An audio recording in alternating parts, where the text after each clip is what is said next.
പരിശുദ്ധമായ നാമം വാഴ്ത്തപ്പെടുമാറാകട്ടെ. 2026 മാർച്ച് മാസം 31 ചൊവ്വാഴ്ച. നമ്മളെല്ലാ വർഷത്തിൻ്റെയും ഓരോ മാസത്തിൻ്റെ അവസാന ബുധനാഴ്ച അല്ലെങ്കിൽ അതിനടുത്ത ദിവസങ്ങളിൽ നടത്തുന്ന നമ്മുടെ മാസ അവസാന ഉപവാസ പ്രാർത്ഥനയുള്ള ബന്ധത്തിൽ ഇന്ന് ഈ വർഷത്തിൻ്റെ 3-ാം മാസത്തിൻ്റെ ഉപവാസ പ്രാർത്ഥന നമുക്ക് ഇതുവരെയും ആയിരിക്കാൻ പരിശുദ്ധനായ ദൈവം നമുക്ക് കൃപ ചെയ്തു. ഇന്ന് ഈ പകൽ സമയത്തെ ഉപവാസ പ്രാർത്ഥന എത്രത്തോളം ആൾക്കാർക്ക് പങ്കെടുക്കുവാൻ ദൈവം സഹായിച്ചനായി ദൈവത്തിന് കോടാനുകോടി സ്തോത്രങ്ങൾ അർപ്പിക്കുന്നു. ദൈവവചന ചിന്തയ്ക്കായിട്ട് നമുക്ക് പരിചിതമായിരിക്കുന്ന ഒരു വേദ വചനം വായിച്ച് തുടർന്ന് അല്പസമയം ദൈവത്തിന് ചിന്തിപ്പാൻ കർത്താവിൽ ശരണപ്പെടുന്നു. 1 കൊരിന്ത്യർക്ക് എഴുതിയ ലേഖനം 16-ാം അധ്യായം അതിൻ്റെ 9-ാമത്തെ വാക്യം വായിക്കുന്നു. എനിക്ക് വലിയതും സബലവുമായൊരു വാതിൽ തുറന്നിരിക്കുന്നു, എതിരാളികളും പലരുണ്ട്. അപ്പോസ്തലനായ പൗലോസ് തൻ്റെ ശുശ്രൂഷയുടെ അനുഭവത്തിൽ നിന്ന് കർത്താവിന് വേണ്ടി പ്രവർത്തിക്കേണ്ട കാര്യങ്ങളെക്കുറിച്ച് ദൈവം കൊടുക്കുന്ന കാഴ്ചപ്പാടിൽ തനിക്ക് മുമ്പിൽ അടയപ്പെടുന്ന വാതിലല്ല തുറക്കപ്പെടുന്ന വാതിലിനെ കുറിച്ചാണ് ഇവിടെ രേഖപ്പെടുത്തിയിരിക്കുന്നത്. എന്നാൽ എവിടെയാണ് ഈ വാതിൽ തുറന്നിരിക്കുന്നത് എന്നുള്ളതിനെ കുറിച്ച് നാം ചിന്തിക്കുമ്പോൾ ഒരു സമയത്ത് അവിടെ വാതിൽ ദൈവം അടച്ചതായിരുന്നു. എന്നാൽ പിന്നീടാണ് ദൈവം വാതിൽ തുറന്നു കൊടുത്തത്. ആ വാതിൽ വളരെ വിശാലമായ വാതിലാകുന്നു എന്നുള്ളത് ഇവിടെ പൗലോസ് രേഖപ്പെടുത്തിയിരിക്കുന്നത്.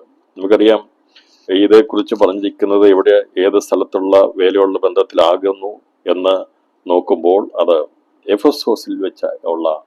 എഫെസോസിലെ വേലയുള്ള ബന്ധത്തിലായിരിക്കുന്നു എന്നുള്ളത്.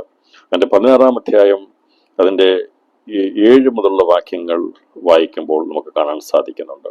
കർത്താവ് അനുവദിച്ചാൽ കുറെ കാലം കൂടിയേ നിങ്ങളോടുകൂടെ പാർപ്പാൻ ആഗ്രഹിക്കുന്നുകൊണ്ട് ഞാൻ ഈ പ്രാവശ്യം കടന്നു പോകുമ്പോഴല്ല നിങ്ങളെ കാണുവാൻ ഇച്ഛിക്കുമെന്ന് പറഞ്ഞ് അവരോട് പറഞ്ഞ ശേഷമായിട്ട് മക്കെദോന്യയിലോട് പറഞ്ഞ ശേഷമായി പറയാണ്, എഫെസോസിൽ ഞാൻ പെന്തക്കോസ്ത് വരെ പാർക്കും.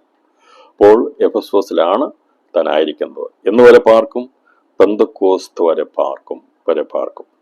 എനിക്ക് വലിയതും സബലവുമായൊരു വാതിൽ തുറന്നിരിക്കുന്നു, എതിരാളികളും പലരുണ്ട്. അപ്പോൾ യഹൂദന്മാരുടെ പ്രധാനമാണ് പെന്തക്കോസ്ത് പെരുന്നാൾ. അതുകൊണ്ടാണ് പെന്തക്കോസ്ത് വരെ പാർക്കും. നമ്മൾ പറയാറില്ല ക്രിസ്മസ് അവധിക്ക് അല്ലെങ്കിൽ ഈസ്റ്ററിൻ്റെ അവധിക്ക് എന്ന് പറയുന്ന പോലെ അന്ന് യഹൂദന്മാരുടെ ഇടയിൽ നിലനിന്നിരുന്ന പെരുന്നാളുകളാണ് പെന്തക്കോസ്ത് പെരുന്നാൾ.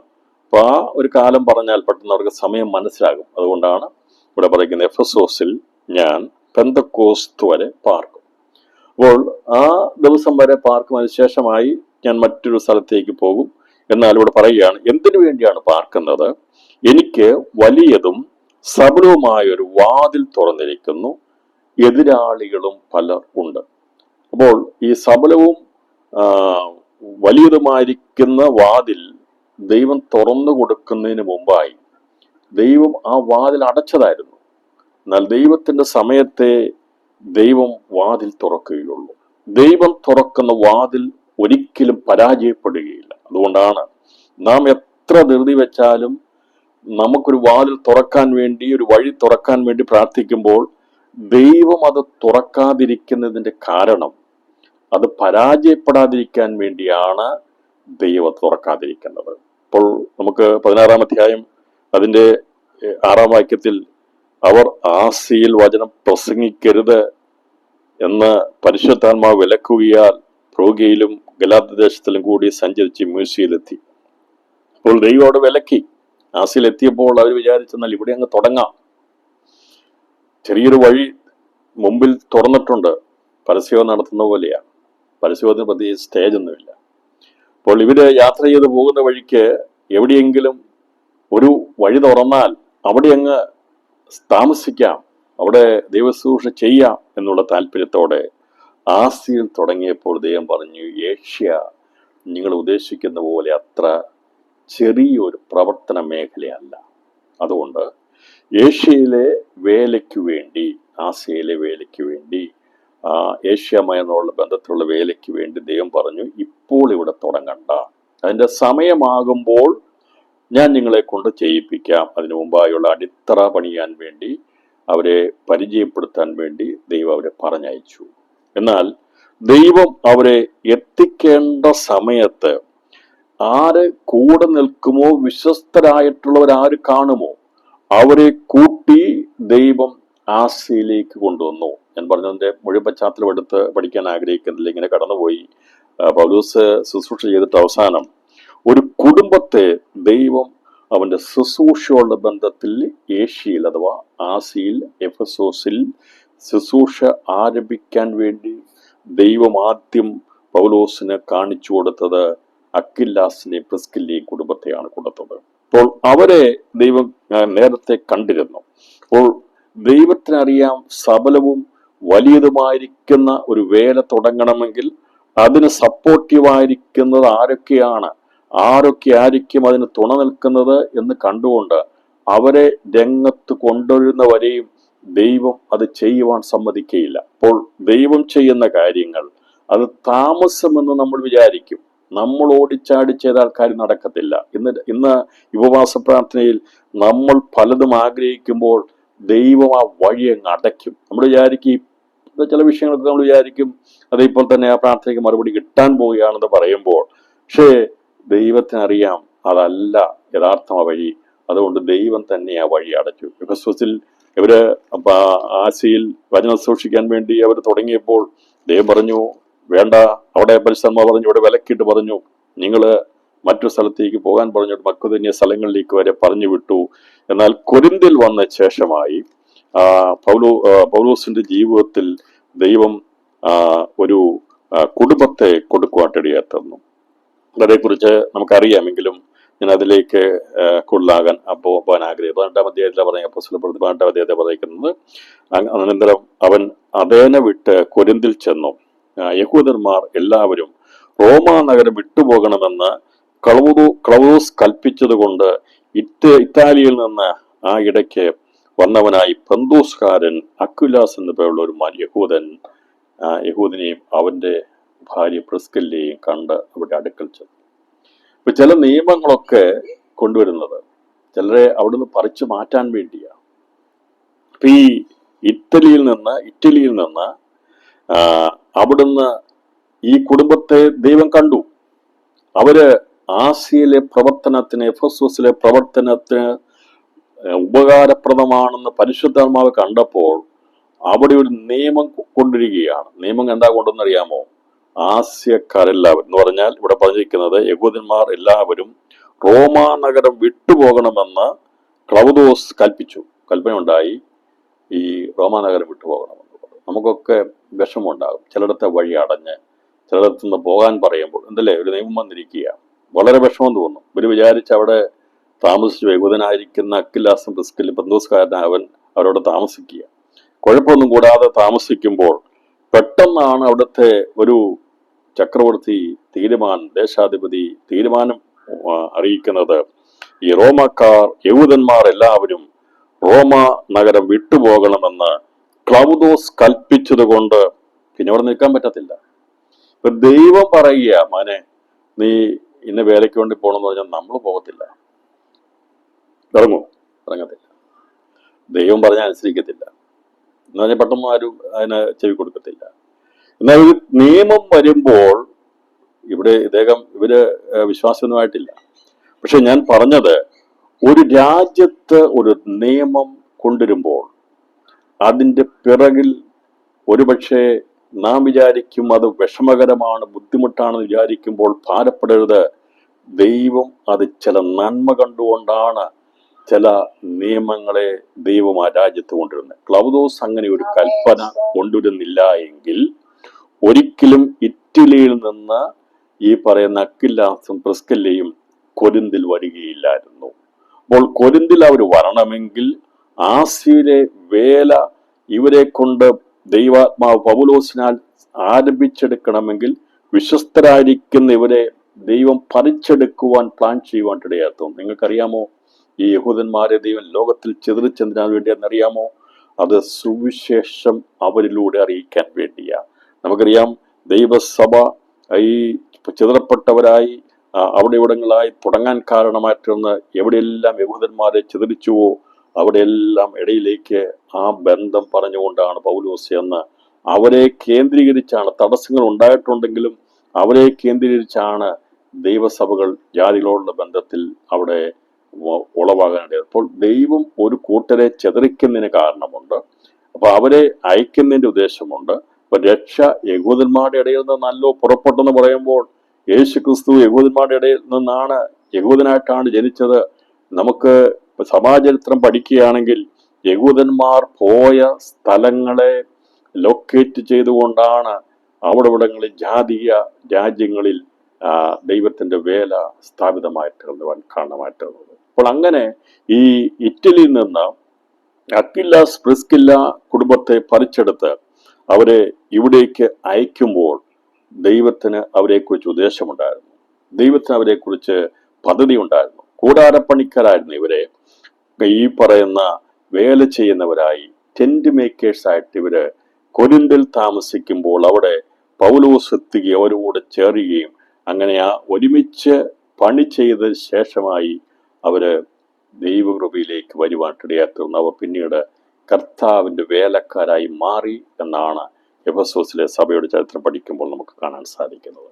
അപ്പോൾ ഇവരെ ഇവിടെ ആക്കിയ ശേഷമാണ് പൗലോസ് യെരൂശലേമിലേക്ക് കടന്നു പോകുന്നത്. അപ്പോൾ ഇവിടെ അതിന്റെ 18-ാമത്തെ വാക്യം, പൗലോസ് പിന്നെയും കുറെ നാൾ പാർത്ത ശേഷം സഹോദരന്മാരോട് യാത്ര പറഞ്ഞിട്ട് തനിക്കൊരു നേർച്ച ഉണ്ടായിരുന്നതിനാൽ കെങ്ക്രയിൽ വെച്ച് തല ക്ഷൗരം ചെയ്യിപ്പിച്ച് പ്രിസ്കില്ലയോടും അക്വിലാസോടും കൂടെ കപ്പൽ കയറി സുറിയയിലേക്ക് പുറപ്പെട്ട് എഫെസോസിലെത്തി അവരെ അവിടെ വിട്ടു. അവർ പള്ളിയിൽ ചെന്ന് യഹൂദന്മാരോട് സംഭാഷിച്ചു. അപ്പൊ ഇവരെ എഫെസോസിൽ വിട്ടിട്ട് കെങ്ക്രയിൽ വെച്ച് തല ക്ഷൗരം ചെയ്ത് അദ്ദേഹം യെരൂശലേമിലേക്ക് പുറപ്പെട്ടു എന്നാണ് രേഖപ്പെടുത്തിയിരിക്കുന്നത്. ഇത് വായിക്കുമ്പം ചിലർക്കൊക്കെ പണ്ടത്തെ നേർച്ചകളൊക്കെ ഓർമ്മ വരും. പൗലോസ് അങ്ങനെ വിട്ടുപോകുന്ന പാരമ്പര്യത്തിന്റെ നേർച്ച ചെയ്യാൻ വേണ്ടി എന്തുകൊണ്ട് തലക്ഷൗരം ചെയ്യിപ്പിച്ച് താൻ പോയി, എന്തുകൊണ്ട് പിന്നെയും പോയി, താൻ സ്ഥാനപ്പെട്ടവനല്ലേ, ശുശ്രൂഷ ചെയ്തവനല്ലേ.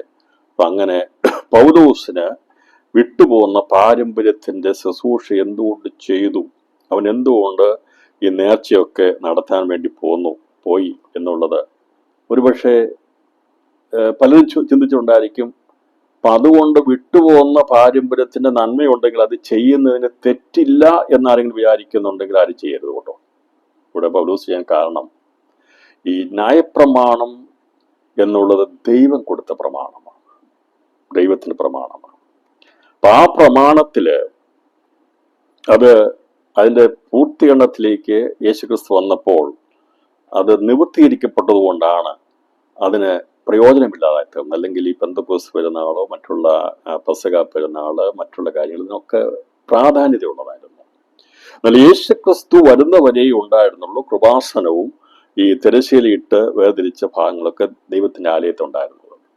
അപ്പൊ അത് മേൽതൊട്ട് അടിയോളം രണ്ടായി ചിന്തപ്പെട്ടോടുകൂടി അതിന്റെ ശുശ്രൂഷയുടെ വ്യക്തത വെളിപ്പെടുത്തി മറഞ്ഞിരുന്നത് പൊരുളായി വെളിപ്പെട്ടു എന്ന് വെളിപ്പെടുത്തി കഴിഞ്ഞപ്പോൾ പഴയ നിയമത്തെ ദൈവം നോക്കുമ്പോൾ അത് ഒരു ജാതിക്ക് വേണ്ടി, യഹൂദിന് വേണ്ടി കൊടുത്തതായിരുന്നെങ്കിലും അതിൽ നിഴലായി നിന്നിരുന്ന പൊരുളായി ക്രിസ്തുവിൽ വെളിപ്പെട്ടു.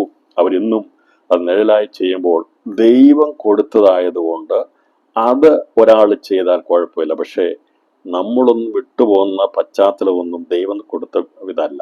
അതുകൊണ്ടാണ് നമ്മൾ അതിനൊന്നും ചെയ്യാൻ പാടില്ല എന്ന് പറയും. അപ്പോൾ ദൈവം കൊടുത്തതാണ് പ്രമാണം, ദൈവം കൊടുത്ത കാര്യങ്ങളാണ്. അതുകൊണ്ട് അത് ചെയ്താലും ചെയ്തില്ലേലും കുഴപ്പമില്ല. അതുകൊണ്ടാണ് ഈ പൗലോസ് തന്നെ പറഞ്ഞിട്ടുണ്ട്, ന്യായപ്രമാണം അത് ന്യായോചിതമായി ചെയ്താൽ നല്ലതാണ്, പക്ഷെ അത് ന്യായോചിതമല്ലാതെ ചെയ്താണ് വിഷയം. പൗലോസിനെ കുറിച്ച് പലതും കേട്ട് കഴിഞ്ഞപ്പോൾ പറഞ്ഞു, നീ അങ്ങനെ ഈ ജാതീയ ശുശ്രൂഷനാണെന്ന് പറഞ്ഞുകൊണ്ട് നിന്നെക്കുറിച്ചൊരു അപവാദമൊക്കെ കേൾക്കുന്നുണ്ട്, നീ യഹൂദർക്കെതിരാണെന്ന് പറഞ്ഞതുകൊണ്ട് നീ അവിടെ പോയി നേർച്ച നടത്തണമെന്നൊക്കെ പറഞ്ഞ് സുന്നഗോസ് കൂടി അവനെ ദൈവത്തിന്റെ ആലയത്തിൽ പറഞ്ഞു വിടുന്നതിനെ കുറിച്ചൊക്കെ അപ്പോസ്തല പ്രവൃത്തി കാണാൻ സാധിക്കുന്നത്. അപ്പൊ എന്തുകൊണ്ടാണ് ചെയ്തത്?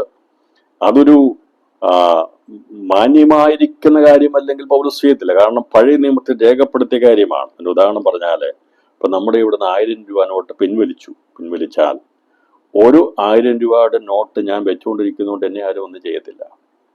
കാരണം അത് പഴയ നോട്ടാണ്, വെച്ചുകൊണ്ടിരിക്കുക. പിൻവലിക്കപ്പെട്ടു, അതിന്റെ വില പോയതേ ഉള്ളൂ എന്നതേ ഉള്ളൂ. എന്ന് പറഞ്ഞാൽ അതിന് മുഴുവനും ലക്ഷക്കണക്കിന് വെച്ചുകൊണ്ടിരിക്കാൻ പാടില്ല.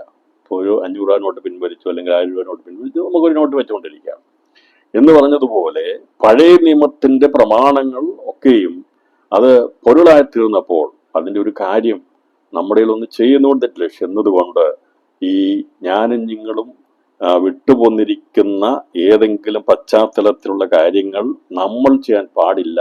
പൗലോസ് ചെയ്തല്ലോ എന്ന് പറഞ്ഞുകൊണ്ട് ആരും ചെയ്യാൻ പാടില്ല എന്നാണ് ഞാൻ പറഞ്ഞത്. കാരണം പൗലോസ് ചെയ്തത്, ദൈവത്തിന്റെ ആലയത്തിൽ പോയത് ദൈവത്താൽ സ്ഥാപിതമാക്കപ്പെട്ടതാണ്. അവിടെ പോകുന്നതിൽ കുഴപ്പമില്ല. എന്നാൽ മറ്റൊരു സ്ഥലത്ത് നമ്മൾ അവിടെ നേർച്ചകൾ കാഴ്ച നടത്താൻ വ്യവസ്ഥയില്ല. പൗലോസ് പോയത് അതുകൊണ്ടാണ്. അതുകൊണ്ട് ഇത് വായിച്ചു വന്നപ്പോൾ ചിലർ എന്നോട് സംശയം ചോദിച്ചിട്ടുണ്ട്. അങ്ങനെ ചോദിക്കുമ്പോൾ അതിന് ഉത്തരം കൂടി മനസ്സിലാക്കണം. അപ്പം അതുകൊണ്ട് നമ്മൾ വിട്ടിട്ട് പോകുന്ന ഏതെങ്കിലുമുള്ള പശ്ചാത്തലങ്ങളിലേക്ക് മടങ്ങിപ്പോകാനല്ല ഇവിടെ പറഞ്ഞിരിക്കുന്നത്. പൗലോസ് യഹൂദനായതുകൊണ്ട് യഹൂദത്തിന് കൊടുത്തിരിക്കുന്ന പ്രമാണം, പഴയ നിയമം, അത് യഹോവയായ ദൈവം കൊടുത്താണ്, അവന് വേണ്ടി കൊടുത്തതാണത്. കർത്താവിന്റെ രണ്ടാമത്തെ വരവ് വരെ നിലനിർത്താൻ ദൈവം കണ്ടിട്ടുണ്ട്.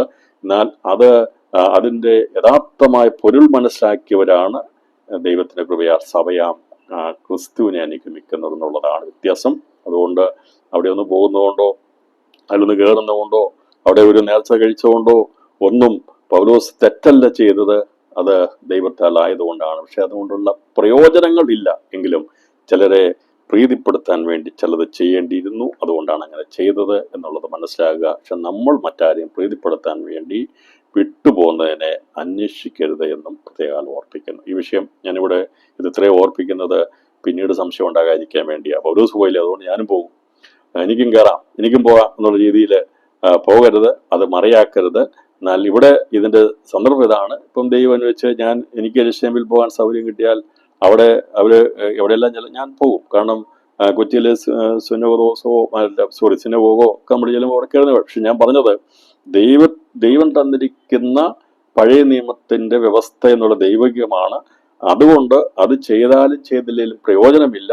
എന്നാൽ അതിൽ അവിടെ അതുകൊണ്ട് പ്രയോജനം പ്രത്യക്ഷത്തിൽ ഇല്ലെങ്കിലും ചില സന്ദർഭങ്ങളിൽ താൻ അത് ചെയ്യേണ്ട വന്നതുകൊണ്ട് ചെയ്തതാണ്. അതുകൊണ്ട് നമ്മൾ വിട്ടിട്ട് പോകുന്ന പശ്ചാത്തലങ്ങളിലേക്ക് മടങ്ങിപ്പോകരുതെന്ന് പ്രത്യേകം ഓർപ്പിക്കുന്നു. അപ്പോൾ ഇവിടെ ഈ പൗലോസ് ഇവരെ വിട്ടിട്ട് പോകുന്ന ശേഷമായി യാത്ര ചെയ്ത് മടങ്ങി വീണ്ടും ഇവിടെ വരുന്ന സമയത്ത് അപ്പൊല്ലോസ് അവിടെ എത്തുകയും അദ്ദേഹം വാഗ്വൈബനുള്ളവനായിരുന്നു, നല്ലവർ സംസാരിക്കുമായിരുന്നു. അങ്ങനെ എഫെസോസിൽ ദൈവത്തിന്റെ വേലയോടുള്ള ബന്ധത്തിൽ അക്വിലാസും പ്രിസ്കില്ലയും അവിടെ വേല ചെയ്തുകൊണ്ടേയിരുന്നു. ഈ അപ്പൊല്ലോസിനോട് ഉള്ള കാര്യങ്ങളൊക്കെ പറഞ്ഞു കൊടുത്ത് അവരത് അംഗീകരിച്ചു. ഇന്നിപ്പോൾ ഉള്ള പ്രശ്നം എന്ന് ചോദിച്ചാൽ, അക്വിലാസും പ്രിസ്കില്ലയും ക്രിസ്തുവിന്റെ മാർഗത്തെക്കുറിച്ച് പറഞ്ഞു കൊടുത്തപ്പോൾ അന്ന് അപ്പൊല്ലോസ് കഴിവുള്ള വാഗ്മിയായിരുന്നു, ശരിയായ രീതിയിൽ പ്രസംഗിക്കുന്നവനായിരുന്നു, ആൾക്കാരെ നന്നായ രീതിയിൽ വചനം പ്രസംഗിക്കുന്നവർ. പക്ഷേ യോഹന്നാന്റെ സ്ഥാനത്തെക്കുറിച്ച് മാത്രമേ അറിവുണ്ടായിരുന്നുള്ളൂ. പക്ഷെ അദ്ദേഹം ഈ സത്യമാർഗത്തെ വെളിപ്പെടുത്തി കിട്ടിയപ്പോൾ താൻ അപ്പോൾ തന്നെ അത് അംഗീകരിച്ച് അവർ പറഞ്ഞതിനനുസരിച്ച് നിശ്ചയമായിട്ടും ഞാൻ വിശ്വസിക്കുന്നത് അപ്പൊല്ലോസ് സ്നാനപ്പെടുവാനിടയാത്തത്. എന്നാൽ അപ്പൊല്ലോസിന്റെ പക്ഷക്കാരായിരിക്കുന്നവർക്ക് പക്ഷം പിടിച്ചു നിൽക്കുക. ഞാൻ പറഞ്ഞല്ലോ, ഈ ഇന്നത്തെ അപ്പൊല്ലോസുമാർ അവർ പ്രസംഗിക്കാനും ശുശ്രൂഷിക്കാനും കഴിവുണ്ടെങ്കിൽ ദൈവത്തെ അവർ അംഗീകരിക്കത്തില്ല, അവന് കീഴ്പ്പെടത്തില്ല. ഇപ്പൊ ഞങ്ങൾ പ്രസംഗിക്കുന്ന പോലെ മറ്റാരും പ്രസംഗിക്കുന്നില്ലോ, ഞങ്ങൾ പഠിപ്പിക്കുന്ന പോലെ പഠിപ്പിക്കുന്നില്ലോ എന്നുള്ള ചിന്താഗതി വരുമ്പോൾ അവർക്ക് ദൈവവചനത്തിന്റെ സത്യത്തിലേക്ക് വരാൻ കഴിയത്തില്ല. എന്നാൽ അപ്പൊല്ലോസിന് ഈ മാർഗത്തെക്കുറിച്ച് കാര്യങ്ങൾ അക്വിലാസും പ്രിസ്കില്ലയും പറഞ്ഞു കൊടുത്തപ്പോൾ അവൻ അതിന് ആ വചനത്തിനനുസരിച്ച് അവൻ കീഴ്പ്പെട്ടു കൊടുത്തു, സ്പഷ്ടമായി അവന് തെളിയിച്ചു കൊടുത്തു എന്നാണ് ഇവിടെ പറഞ്ഞിരിക്കുന്നത്. അവൻ അതിനെ അനുസരിച്ചു എന്നുള്ളതാണ് നമുക്ക് കാണാൻ സാധിക്കുന്നത്. അങ്ങനെ എഫെസോസിലെ ദൈവം ആക്കി വെച്ചിരിക്കുന്ന അക്വിലാസും പ്രിസ്കില്ലയും ഈ പ്രസംഗം കണ്ടുകൊണ്ട് അവരുടെ പിന്നാലെ കൂടിയില്ല, അപ്പൊല്ലോസിന്റെ പിന്നാലെ പോയില്ല.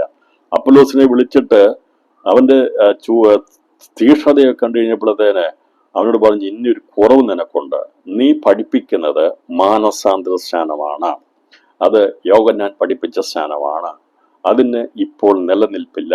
യേശു ക്രിസ്തു പഠിപ്പിച്ചിരിക്കുന്ന പിതാവിൻ്റെയും പുത്രന്റെയും പരിശുദ്ധാത്മാവിന്റെ നാമത്തിലുള്ള സ്നാനവും പരിശുദ്ധാത്മാഭിഷേകവും ഒക്കെയാണ് സഭയുടെ അടിസ്ഥാന പ്രമാണങ്ങളെന്ന് പഠിപ്പിച്ചു കൊടുത്തു. പ്രിയപ്പെട്ടവരെ, പ്രസംഗം കേട്ട് അതിൻ്റെ പിന്നാലെ നമ്മുടെ വിശ്വാസം തേച്ചാലും പോകരുത്. പലർക്കും പറ്റുന്ന അബദ്ധം എന്നതാണ്. എവിടെയെങ്കിലും നല്ലൊരു മെസ്സേജ് കേട്ട് കഴിഞ്ഞാൽ പിന്നെ അത് ആര് പ്രസംഗിച്ചു നോക്കത്തില്ല, അതെല്ലാവരും ഷെയർ വരെ ചെയ്യും, അതിൻ്റെ പിന്നാലെ പോകും. ഇതാണോ അക്കിലാസും പ്രിസ്കില്ലയും ചെയ്തത്? അവർ ചെയ്തില്ല. അവരുടെ പ്രസംഗം കേട്ടപ്പോൾ ഒരു മിടുക്കനാണെന്ന് കണ്ടു, നല്ലതാണെന്ന് മനസ്സിലായി. അപ്പോൾ ഈ പ്രസംഗിച്ചത് എന്താണെന്ന് പഠിച്ചു കഴിഞ്ഞപ്പോൾ, ഇവനെ കുറിച്ച് പഠിച്ചപ്പോൾ അവർക്ക് മനസ്സിലായി, ഞങ്ങൾ നിൽക്കുന്ന സഭയുടെ വിശ്വാസ പ്രമാണത്തിന്റെ ആ പ്രമാണത്തിന്റെ അടിസ്ഥാന പ്രമാണങ്ങളിൽ നിൽക്കുന്നവനല്ല അപ്പൊല്ലോസ് എന്ന് മനസ്സിലാക്കി. ഇന്നത്തെ പ്രിയപ്പെട്ടവരെ, സോഷ്യൽ മീഡിയയിലൊക്കെ ഒരുപാട് മെസ്സേജുകൾ കേൾക്കുന്നവരാ പലരും. കേൾക്കരുതെന്ന് ഞാൻ പറയത്തില്ല, പക്ഷേ ഏത് അടിസ്ഥാനത്തിൽ നിൽക്കുന്നവരാണെന്ന് തിരിച്ചറിഞ്ഞിട്ട് വേണം.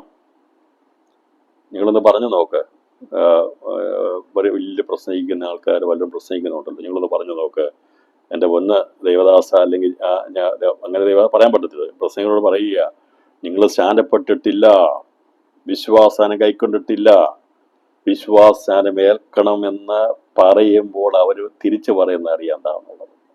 അതുകൊണ്ട് ദൈവസഭയ്ക്ക് ദൈവം ഇട്ടിരിക്കുന്ന പ്രമാണം മാറ്റാൻ പാടില്ല.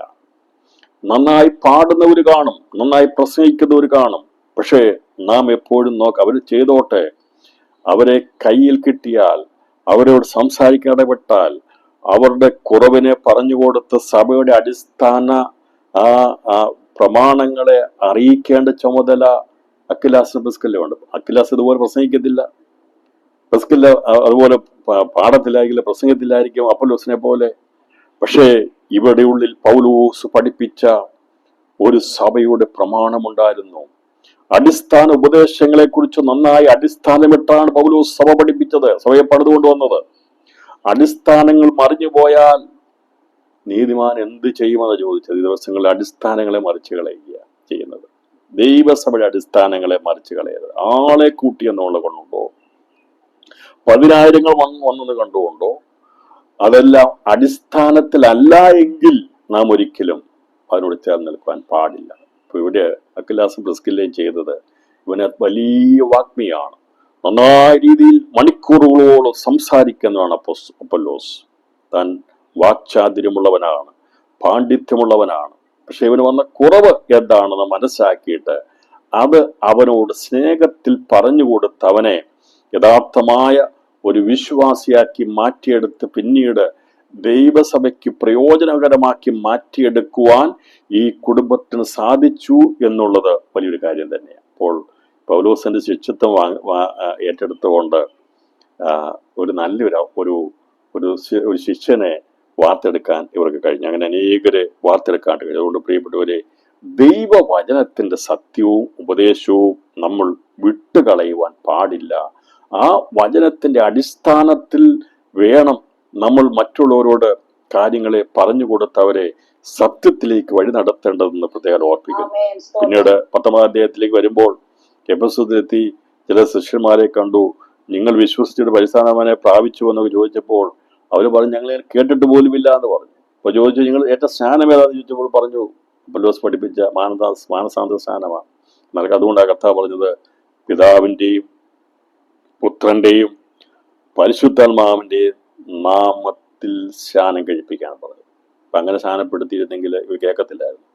അതുകൊണ്ട് യേശുവിന്റെ നാമത്തല്ല സ്നാനപ്പെടേണ്ടത്, പിതാവിന്റെ നാമത്തല്ല സ്നാനപ്പെടേണ്ടത്, പരിശുദ്ധാത്മാവിന്റെ നാമത്തല്ല സ്നാനപ്പെടേണ്ടത്. യേശു പഠിപ്പിച്ച ആ സ്നാനത്തിലാണ് സ്നാനപ്പെടേണ്ടത്. യേശു എന്താ പഠിപ്പിച്ചത്?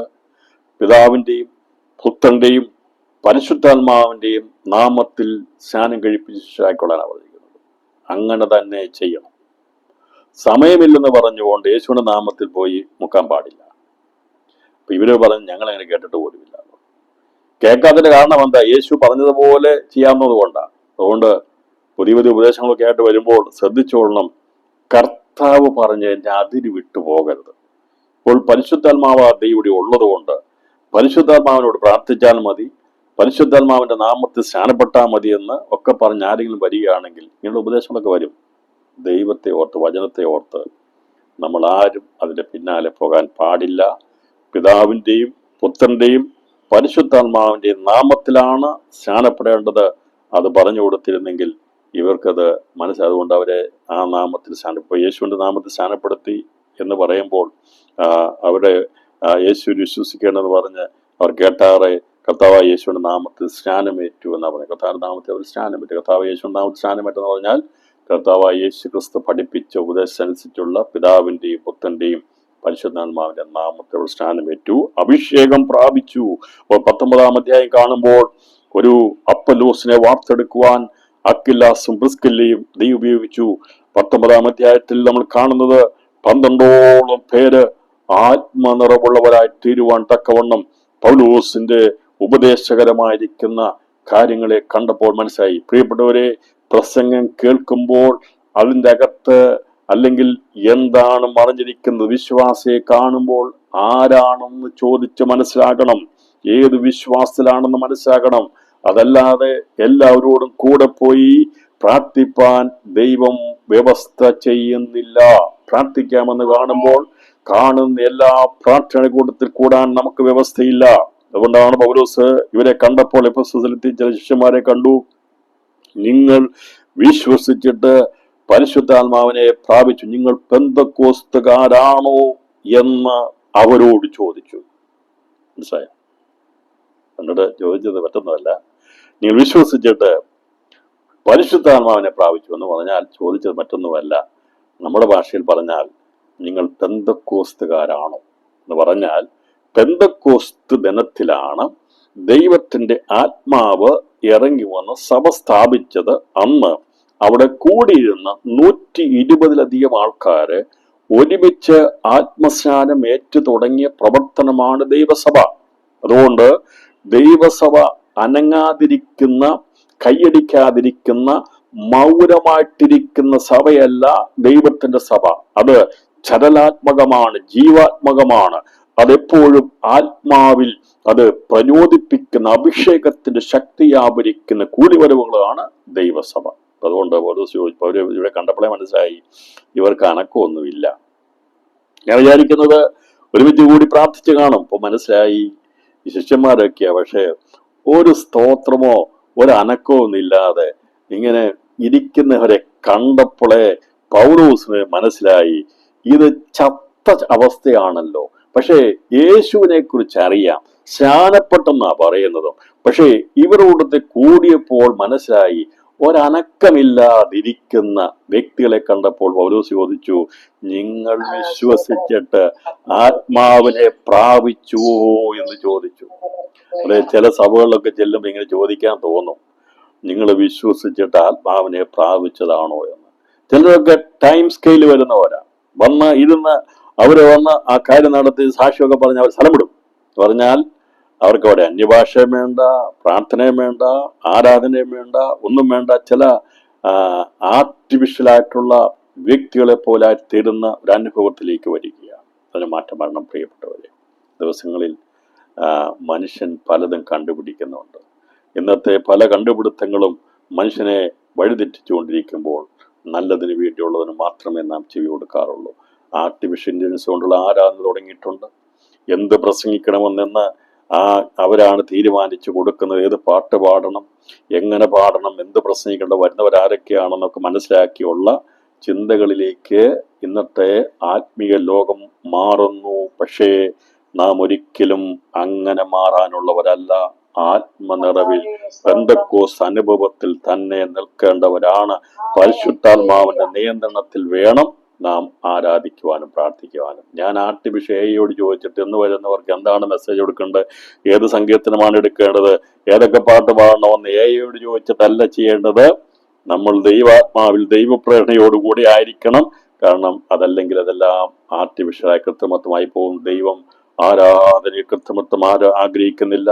ദൈവം ഒരിക്കലും കാപട്യം ദൈവം ഇഷ്ടപ്പെടുന്നില്ല, കപടഭക്തി ഇഷ്ടപ്പെടുന്നില്ല. ദൈവം ഒരിക്കലും ബുദ്ധിയോടുള്ള എന്ന് പറഞ്ഞ മനുഷ്യ ബുദ്ധിയുള്ളതല്ല, ദൈവപരിജ്ഞാനത്തോടു കൂടിയുള്ള ദൈവിക സമർപ്പണത്തെയാണ് കർത്താവ് ആഗ്രഹിക്കുന്നത്. ഞാൻ ഇത്രയും ഇന്ന് ഈ ഉപവാസ പ്രാർത്ഥന പറയാൻ കാരണം, വരാൻ പോകുന്ന കാലങ്ങളിൽ നമ്മുടെ കൂടിവരവുകളും പ്രാർത്ഥനകളും ഒക്കെ നാം ഏതിലാണ്, എന്തിനാണ് നമ്മുടെ സമയം ചെലവഴിക്കുന്നത് എന്നുള്ളത് നമ്മൾ ഓർത്ത് നമ്മൾ ചിന്തിക്കേണ്ടിയിരിക്കുന്നു. നമ്മൾ വളരെയധികം ശ്രദ്ധിക്കേണ്ടിയിരിക്കുന്നു. അപ്പോൾ ഇവിടെ പരിശുദ്ധാത്മാവ് അവരുടെ മേൽ വന്നു.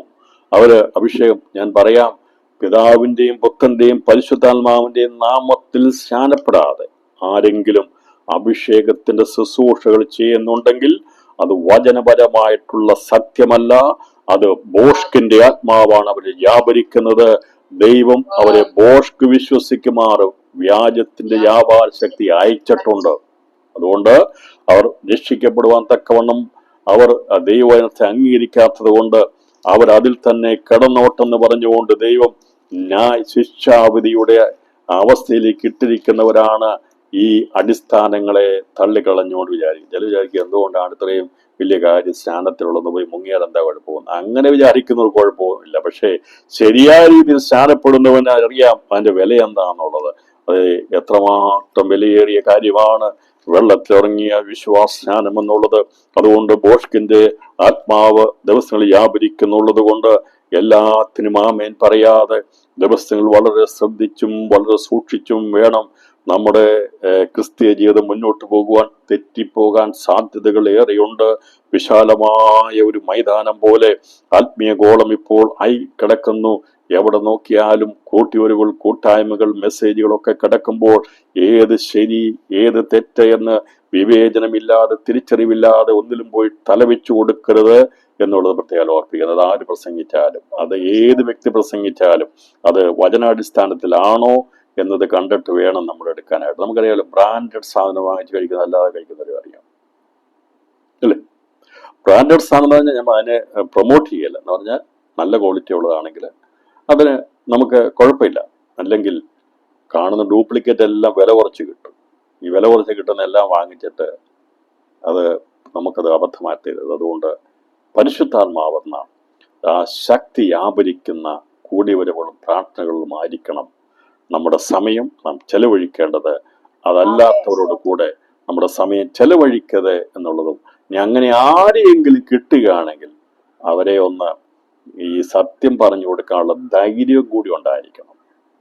ഞാൻ പറഞ്ഞില്ല, അവരുടെ കൂടെ ആയിരിക്കുന്നല്ല, അവരെ കൂടണം. അക്വിലാസ് പ്രിസ്കില്ലയും കണ്ടപ്പോൾ വലിയ പ്രസംഗനായിരിക്കുന്ന അപ്പൊല്ലോസിനെ കണ്ട് അവർ പേടിച്ചു പോയില്ല.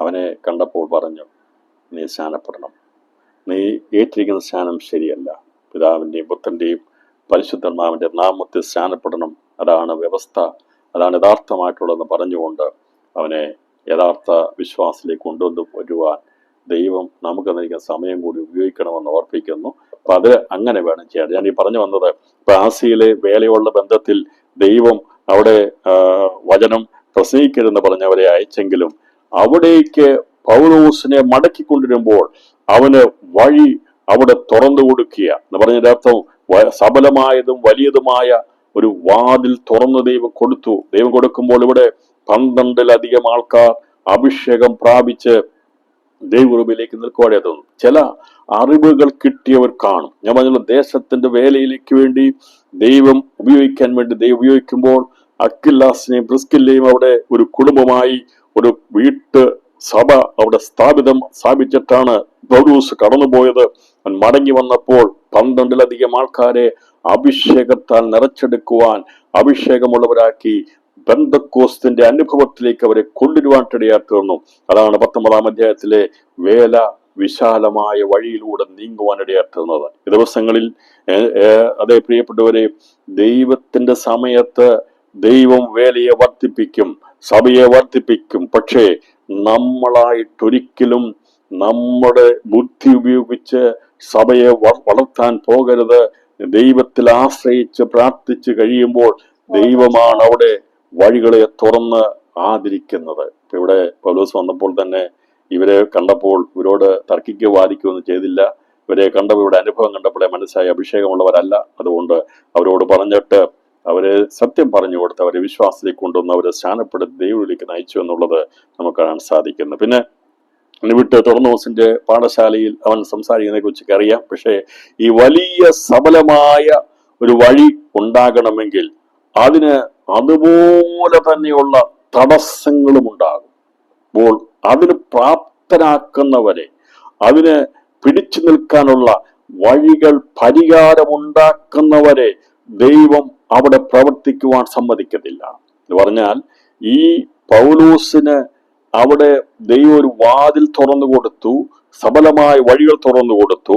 വലിയ രീതിയിലുള്ള പ്രവർത്തികൾ നടന്നുകൊണ്ടിരിക്കുമ്പോൾ അവിടെ വൻ രീതിയിലുള്ള വലിയ മാനസാന്തരത്തിന്റെ അനുഭവം ഉണ്ടാകുകയും സത്യവിശ്വാസത്തിലേക്കും അഭിഷേകത്തിന്റെ ആരാധനയിലേക്കും അവിടുത്തെ ജീവിതങ്ങൾ മാറുവാൻ ഇടയാറ്റുന്നപ്പോൾ വലിയ രീതിയിൽ ദൈവത്തിന്റെ പ്രവൃത്തി ഉണ്ടായപ്പോൾ ദൈവത്തിന്റെ നാമം അവിടെ മഹിമപ്പെടുവാൻ ഇടയാറ്റുന്നു എന്നുള്ളത് ഇവിടെ വെളിപ്പെടുത്തുമ്പോൾ ദൈവത്തിന്റെ നാമം മഹിമപ്പെടുന്നതിനെയാണ് വേല വലിയതും വിശാലവുമായിത്തീരുന്നത്. ഞാൻ ഇവിടെ അവൻ പോയി അവിടെ വലിയൊരു പള്ളി സ്ഥാപിച്ചില്ല. അവൻ അവിടെ പോയി യേശുവിന്റെ നാമത്തിൽ ഒരു കുരിശടി ഉണ്ടാക്കിയില്ല. അവൻ അവിടെ പോയി എന്തെങ്കിലും ഒരു യേശുവിന്റെ നാമത്തിൽ ഓർമ്മയ്ക്കായിട്ട് അവൻ എന്തെങ്കിലും ചെയ്യുകയല്ല ചെയ്തത്. അവിടെ പൗലോസ് ചെയ്തത്, അല്ലെങ്കിൽ ദൈവമക്കൾ ചെയ്യുന്നത്, പ്രിയപ്പെട്ടവരെ, നമ്മൾ എവിടെയെങ്കിലും ഒരു യേശുവിന്റെ നാമത്തിൽ എന്തെങ്കിലും സ്ഥാപിച്ചു വെക്കുകയല്ല ചെയ്തത്. യേശുവിന്റെ നാമത്തെ സ്വീകരിക്കുന്ന ജീവിതങ്ങളെ ക്രിസ്തുവിന്റെ മന്ദിരങ്ങളാക്കി മാറ്റുന്നതാണ് ദൈവവേല എന്നുള്ളത്.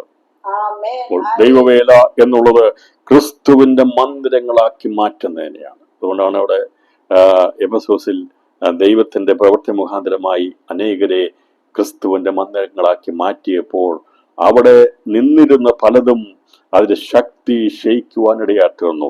എവിടെ ചലിക്കുന്ന ജീവനുള്ള ക്രിസ്തുവിന്റെ മന്ദിരങ്ങൾ എഴുന്നേൽക്കുവാൻ തുടങ്ങുമോ അവിടെ അതുവരെ ആയിരിക്കുന്ന കുടിയിരിപ്പുകൾ ഇല്ലാതായിത്തീരും. ഇന്ന് പകൽ സമയം ജീവനുള്ള ദൈവത്തിന്റെ മന്ദിരമായി തീരുവാൻ, ജീവനുള്ള ദൈവത്തിന്റെ മന്ദിരങ്ങളായി ദേശത്തിന്റെ നിവാസികൾ മാറ്റപ്പെടുവാൻ തുടങ്ങുമ്പോൾ അവിടെ വലിയ മാറ്റമുണ്ടാകും. അതിനെയാണ് ദേശം വിടിവിക്കപ്പെടുക എന്ന് പറയുന്നത്. ദേശത്തിന്റെ ചങ്ങലകൾ പൊട്ടും, ദേശത്തെ ബന്ധിച്ചിരിക്കുന്ന ബന്ധനം അഴിഞ്ഞു മാറും. അതിന് കാരണമായിട്ടുള്ളത് ദൈവത്തെ ആരാധിക്കുന്ന, ദൈവാജ്ഞ പകർന്നിരിക്കുന്ന, പരിശുദ്ധാത്മാഭിഷേകമുള്ള ചലിക്കുന്ന ജീവനുള്ള ജീവിതങ്ങൾ ദേശത്തോടെ നടക്കുമ്പോൾ, അവർ പ്രാർത്ഥിക്കുമ്പോൾ അവിടെ വ്യാപരിക്കുന്ന കുടിയിരിപ്പുകൾക്കിരിക്കാൻ കഴിയാത്തവണ്ണം അതിന്റെ മാഹാത്മ്യം ഇല്ലാതായി തീരുന്നതിനെയാണ് ദൈവപ്രവൃത്തി വലിയതായി തീരുക, മഹിമപ്പെടുക എന്ന് പറയുന്നത്.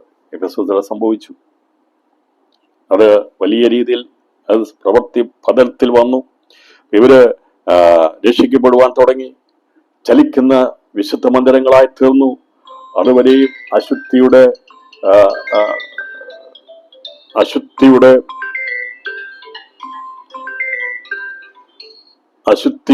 അശുദ്ധിയുടെ ജീവിതം നയിച്ചിരുന്ന കാര്യങ്ങൾ ആയിട്ടുള്ളവരായിരുന്നു. അവരെ അതിൽ നിന്ന് വിടുവിച്ചെടുക്കുവാൻ വേണ്ടി, അവരെ അതിൽ നിന്ന് മാറ്റുവാൻ വേണ്ടി വിശുദ്ധ മന്ദിരങ്ങളാക്കി തീർത്തപ്പോൾ ആലോചിച്ച് നോക്കുക, അശുദ്ധി അവിടെ നിന്ന് ഒഴിവാകാൻ ഇടയാറ്റുന്നു. അപ്പൊ അതിന് തെളിവാണ് ഇവർ കൊണ്ടു നടന്ന പ്രവർത്തിയേറ്റ് പറഞ്ഞ് ശുദ്രപ്രയോഗം ചെയ്തിരുന്ന പലരും തങ്ങളുടെ പുസ്തകങ്ങളെ കൊണ്ടുവന്ന് എല്ലാവരും കാണുക ചുട്ടുകളഞ്ഞു. 50,000 വെള്ളിക്കാശ് എന്ന് കണ്ടു. ഇങ്ങനെ കർത്താവിന്റെ വചനം ശക്തിയോടെ പരന്ന് പ്രബലപ്പെട്ടു. അപ്പോൾ ഈ വിശ്വാസത്തിൽ അനേകരും വന്ന് തങ്ങളുടെ പ്രവൃത്തികളെ ഏറ്റുപറഞ്ഞ് അറിയിച്ചു. മാനസാന്തരമുണ്ടായി. അതുവരെയും യേശു അറിയപ്പെടുന്ന ഒരു വലിയ തീർത്ഥാടന സ്ഥലമായിരുന്നു. പക്ഷേ അവിടെ ഉണ്ടായിരുന്ന അനേകര് പറഞ്ഞു, ഞങ്ങളൊന്നും ശുദ്ധിയുള്ളവരല്ല. എന്നെ കേൾക്കുന്ന ദൈവമക്കളെ, എവിടെ ദൈവത്തിന്റെ ആത്മാവ് വ്യാപരിക്കുമോ അവിടെ മാനസാന്തരമുണ്ടാകും. ദൈവത്തിന്റെ സബലവും വലിയതുമായ വാതിൽ തുറക്കുക എന്നതിന്റെ അർത്ഥം സാത്താൻ ബന്ധിച്ചിരിക്കുന്ന ജീവിതങ്ങളുടെ ബന്ധനം അഴിച്ച് പാപമോചനത്തെക്കുറിച്ചും പാപത്തെക്കുറിച്ചും നീതിയെക്കുറിച്ചും ന്യായവിധിയെക്കുറിച്ചുള്ള ബോധം വരുത്തുമ്പോൾ അവര് തങ്ങളുടെ പ്രവൃത്തികളെ ഏറ്റുപറഞ്ഞ് ശുദ്ധപ്രയോഗം ഒക്കെ ചെയ്തിരുന്ന അവസ്ഥയിൽ നിന്ന് മാറ്റം സംഭവിച്ച് എഫെസോസിൽ വലിയ പ്രവൃത്തികൾ നടക്കുവാൻ ഇടയായിത്തീർന്നു. അപ്പോൾ പൗലോസിന്റെ ജീവിത മുഖാന്തരമായി, ശുശ്രൂഷ മുഖാന്തരമായി അവന്റെ ദേഹത്തുനിന്ന് വീഴുന്ന റൂമാലും ഉത്തിരിയും കൊണ്ടുപോയി രോഗിയുടെ മേൽ ഇട്ട് കഴിഞ്ഞാൽ അവർക്ക് വ്യാധികൾ വിട്ടുമാറുകയും ദുരാത്മാക്കൾ പുറപ്പെട്ടു പോവുകയും ചെയ്യുന്ന ഒരനുഭവത്തിലേക്ക് ആ ദേശം മാറുവാട്ടിടയാത്തണം. അതുകൊണ്ട് നമ്മളൊക്കെ പ്രാർത്ഥിച്ച് തുവാലേറിയണം എന്നല്ല എൻ്റെ അർത്ഥം. ഇവിടെ പറഞ്ഞിരിക്കുന്നത്.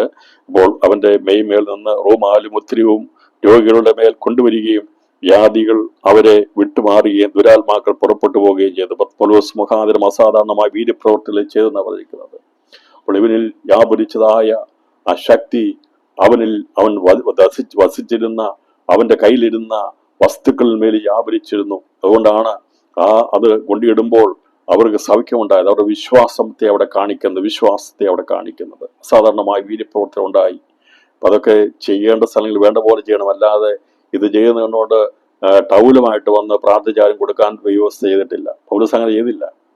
1000 ടൗലുമായിട്ട് പോയിട്ട് ശുശ്രൂഷയെടുത്ത് പ്രാർത്ഥിച്ച് എറിഞ്ഞു കൊടുത്തില്ല. ഇത് പൗലോസ് പറഞ്ഞ കാര്യമല്ല. അങ്ങനെ ഒരു ശുശ്രൂഷയ്ക്ക് വേണ്ടി പോയതല്ല. പക്ഷേ താൻ അത് പ്രാർത്ഥിക്കുമ്പോൾ തൻ്റെ ശരീരത്തിൽ നിന്ന് ശക്തി പുറപ്പെടുന്നത് കൊണ്ട് തൻ്റെ വസ്ത്രത്തിൽ അതിൻ്റെ ശക്തിയുള്ളൂ. നമുക്കറിയാമല്ലോ, യേശു ക്രിസ്തുവിന്റെ വസ്ത്രം തൊങ്ങൽ തൊട്ടപ്പോൾ സൗഖ്യമായി. എന്നുകൊണ്ട് യേശു കുറെ വസ്ത്രമായിട്ട് പിന്നീട് പോയി അതവർക്ക് കൊടുക്കുകയാണ് ചെയ്തത്. അല്ല, അങ്ങനെയല്ല ദൈവം ചെയ്തത്. അങ്ങനെ ഒരിക്കലും നമ്മുടെ മീറ്റിങ്ങുകൾ ഒരിക്കലും ഇങ്ങനെയുള്ള പരിപാടി ചെയ്യാൻ പാടില്ല. പക്ഷെ അന്ന് അവിടെ ഞാൻ പറഞ്ഞല്ലോ, അത് ചെയ്യേണ്ട സമയത്ത് ചെയ്തു. അത് ചെയ്തെന്ന് പറഞ്ഞുകൊണ്ട് ഇവരാരും പിന്നീട് പൗലോസ് പോയതെല്ലാം പിന്നെ ടൗലുമായിട്ടാണോ പോയത്, തോർത്തുമായിട്ടാണോ പോയത്? അല്ല, അങ്ങനെ ശുശ്രൂഷിക്കേണ്ട സമയത്ത് ചെയ്തപ്പോൾ ഇടന്നിട്ടു മാറി അത്യാവശ്യം അങ്ങനെ വിടുതൽ കിട്ടി. അവന്റെ വസ്ത്രത്തിന്മേൽ പോലും സൗഖ്യമുണ്ടായിരുന്നു. ദൈവത്തിന്റെ കൃപ വ്യാപരിച്ചിരുന്നു. അങ്ങനെ വലിയൊരു പ്രവൃത്തി എഫെസോസിൽ നടന്നപ്പോൾ അവിടെ വലിയ മാറ്റമുണ്ടായി എന്നാണ് പറഞ്ഞത്. ഇപ്പൊ ഈ വലിയ സഫലവുമായ വാതിൽ തുറന്നു കൊടുത്തെന്ന് പറയുമ്പോൾ ദൈവം ആരംഭിച്ചാൽ അതിനല്പ സമയമെടുക്കും. പക്ഷെ ദൈവം ആരംഭിച്ചാൽ അത് ആരംഭമാണ്. അതിനെ അവസാനിപ്പിക്കാൻ ആര് ശ്രമിച്ചാലും അത് പരാജയപ്പെടുകയില്ല. എത്രയോ നാൾ കുത്തിയെന്ന് പ്രാർത്ഥിച്ചും ഒക്കെയാണെന്ന് അറിയാമോ, ഒരു 2 പേരൊക്കെ 3 പേരൊക്കെ ഒന്ന് വിശ്വാസത്തിൽ വരുന്നറിയാമോ? അല്ലേ? അങ്ങനെയല്ലേ സഭയുടെ ചരിത്രം പഠിക്കുന്നത്? അങ്ങനെയല്ല നമ്മൾ മനസ്സിലാകുന്നത് അങ്ങനെയല്ലേ? എത്രയോ ദീർഘനാളത്തെ പ്രാർത്ഥന കഴിഞ്ഞ ദിവസം ഞാനിങ്ങനെ വിചാരിച്ചു, ദൈവമേ, ആരെയും വിശ്വാസത്തിൽ കൊണ്ടുവരാനൊന്നും കഴിയുന്നില്ലല്ലോ, ആരെയും സ്നാനപ്പെടുത്താൻ കഴിയുന്നില്ലല്ലോ. ചിലരൊക്കെ ഒന്നോട് ഞാൻ പറഞ്ഞത്, നമ്മുടെ കുറവുകളെ നമ്മൾ ഓർക്കും. നമുക്ക് വിഷമം ഉണ്ടാകും, വേദന ഉണ്ടാകും. കർത്താവേ, 3 വർഷമായിട്ട് ഒന്നും ചെയ്യാൻ കഴിയുന്നില്ലല്ലോ എന്നുള്ളൊരു വേദന നമുക്കുണ്ടാകും. എന്ന് പറഞ്ഞാൽ എൻ്റെ അർത്ഥം മറ്റൊന്നുമല്ല, നമ്മളെ കൊണ്ട് അസാധ്യമായ കാര്യങ്ങൾ ദൈവം സാധിപ്പിക്കും. ദൈവത്തിന്റെ സമയത്താണ് ദേശത്ത് മാറ്റമുണ്ടാകുന്നത്. ദൈവം ഓരോ സ്ഥലങ്ങളെയും കണ്ടിട്ടുണ്ട്. നമ്മൾ ആരും ധൃതി വെക്കേണ്ട ആവശ്യമില്ല. ദൈവം തന്നിരിക്കുന്ന ശുശ്രൂഷ വിശ്വസ്തയോടെ ചെയ്യുവാൻ വേണ്ടി ഏൽപ്പിച്ചു കൊടുത്തു കഴിഞ്ഞാൽ കർത്താവിന്റെ സമയത്ത് എഫെസോസിലെ വാതിൽ സബലവും വിശാലമായ വാതിൽ തുറന്നു കൊടുത്തതുപോലെ ദൈവം അതിന്റെ വാതിൽ തുറക്കുവാൻ ദൈവം വിശ്വസ്തനായ ദൈവമാണ്. കർത്താവ് വഴി തുറന്നു കഴിഞ്ഞാൽ എത്ര വലിയ വിഷയമുണ്ടായാലും അവിടെ പ്രശ്നമുണ്ട്. ഇത്രയും ശക്തമേറിയ പ്രവൃത്തിയൊക്കെ നടക്കുമ്പോൾ അതിന്റെ 23-ാമത്തെ വാക്യം വായിക്കുമ്പോൾ ഇങ്ങനെ പറയുകയാണ്, ഇങ്ങനെ പറഞ്ഞിരിക്കുന്നത്, ആ കാലത്ത് ഈ മാർക്കത്തെ ചൊല്ലി വലിയ കലകമുണ്ടായി. കലകമല്ല ഉണ്ടായത്, വലിയ കലകമുണ്ടായി. അതുകൊണ്ടാണ് പൗലോസ് പറഞ്ഞത്, എനിക്ക് സബലവും വലിയതും വിശാലവും സബലവുമായൊരു വാതിൽ തുറന്നിരിക്കുന്നു, എതിരാളികളും പലരുണ്ട്. വലിയ വേല ചെയ്യുവാൻ വേണ്ടി ദൈവം പ്ലാൻ ചെയ്യുന്നിടത്ത് വലിയ കലകത്തിനുള്ള സാധ്യതകളുണ്ട്. അപ്പോൾ അതിനെ ഓവർകം ചെയ്യുവാൻ, അല്ലെങ്കിൽ അതിനെ തരണം ചെയ്യുവാൻ ചിലപ്പോൾ അവിടെ അടിയേൽക്കേണ്ടതായിട്ട് വരും. കൊല്ലപ്പെടുന്നവനെ പോലെ കൊണ്ടുപോയിട്ട്. പക്ഷെ ഇവിടെ എഫെസോസിൽ അങ്ങനൊരു സാഹചര്യം ഉണ്ടാകാതിരിക്കുവാൻ വേണ്ടി അവന് അവിടെ ചില ആസ്യ അധിപന്മാരിൽ ചിലർ അവനെ സ്നേഹിതന്മാരാക്കി അവിടെ കൊടുത്തിരുന്നു. മനസ്സിലായോ? അപ്പൊ ആദ്യം ചെന്ന് അവിടെ പ്രസംഗിക്കാൻ തുടങ്ങിയെങ്കിൽ ഇവെല്ലാം കൂടി എടുത്തിട്ട് ഇടിച്ചേനെ, വിഷയമാക്കിയേനെ, പറിച്ചു കളഞ്ഞേനെ. പക്ഷേ പൗലോസിന് വലിയ കലകം അവിടെ നേരിട്ടപ്പോൾ അതിനെ പരിഹരിക്കാൻ വേണ്ടിയുള്ള വഴികൾ കൂടി ദൈവം അവിടെ തുറന്നിരുന്നു.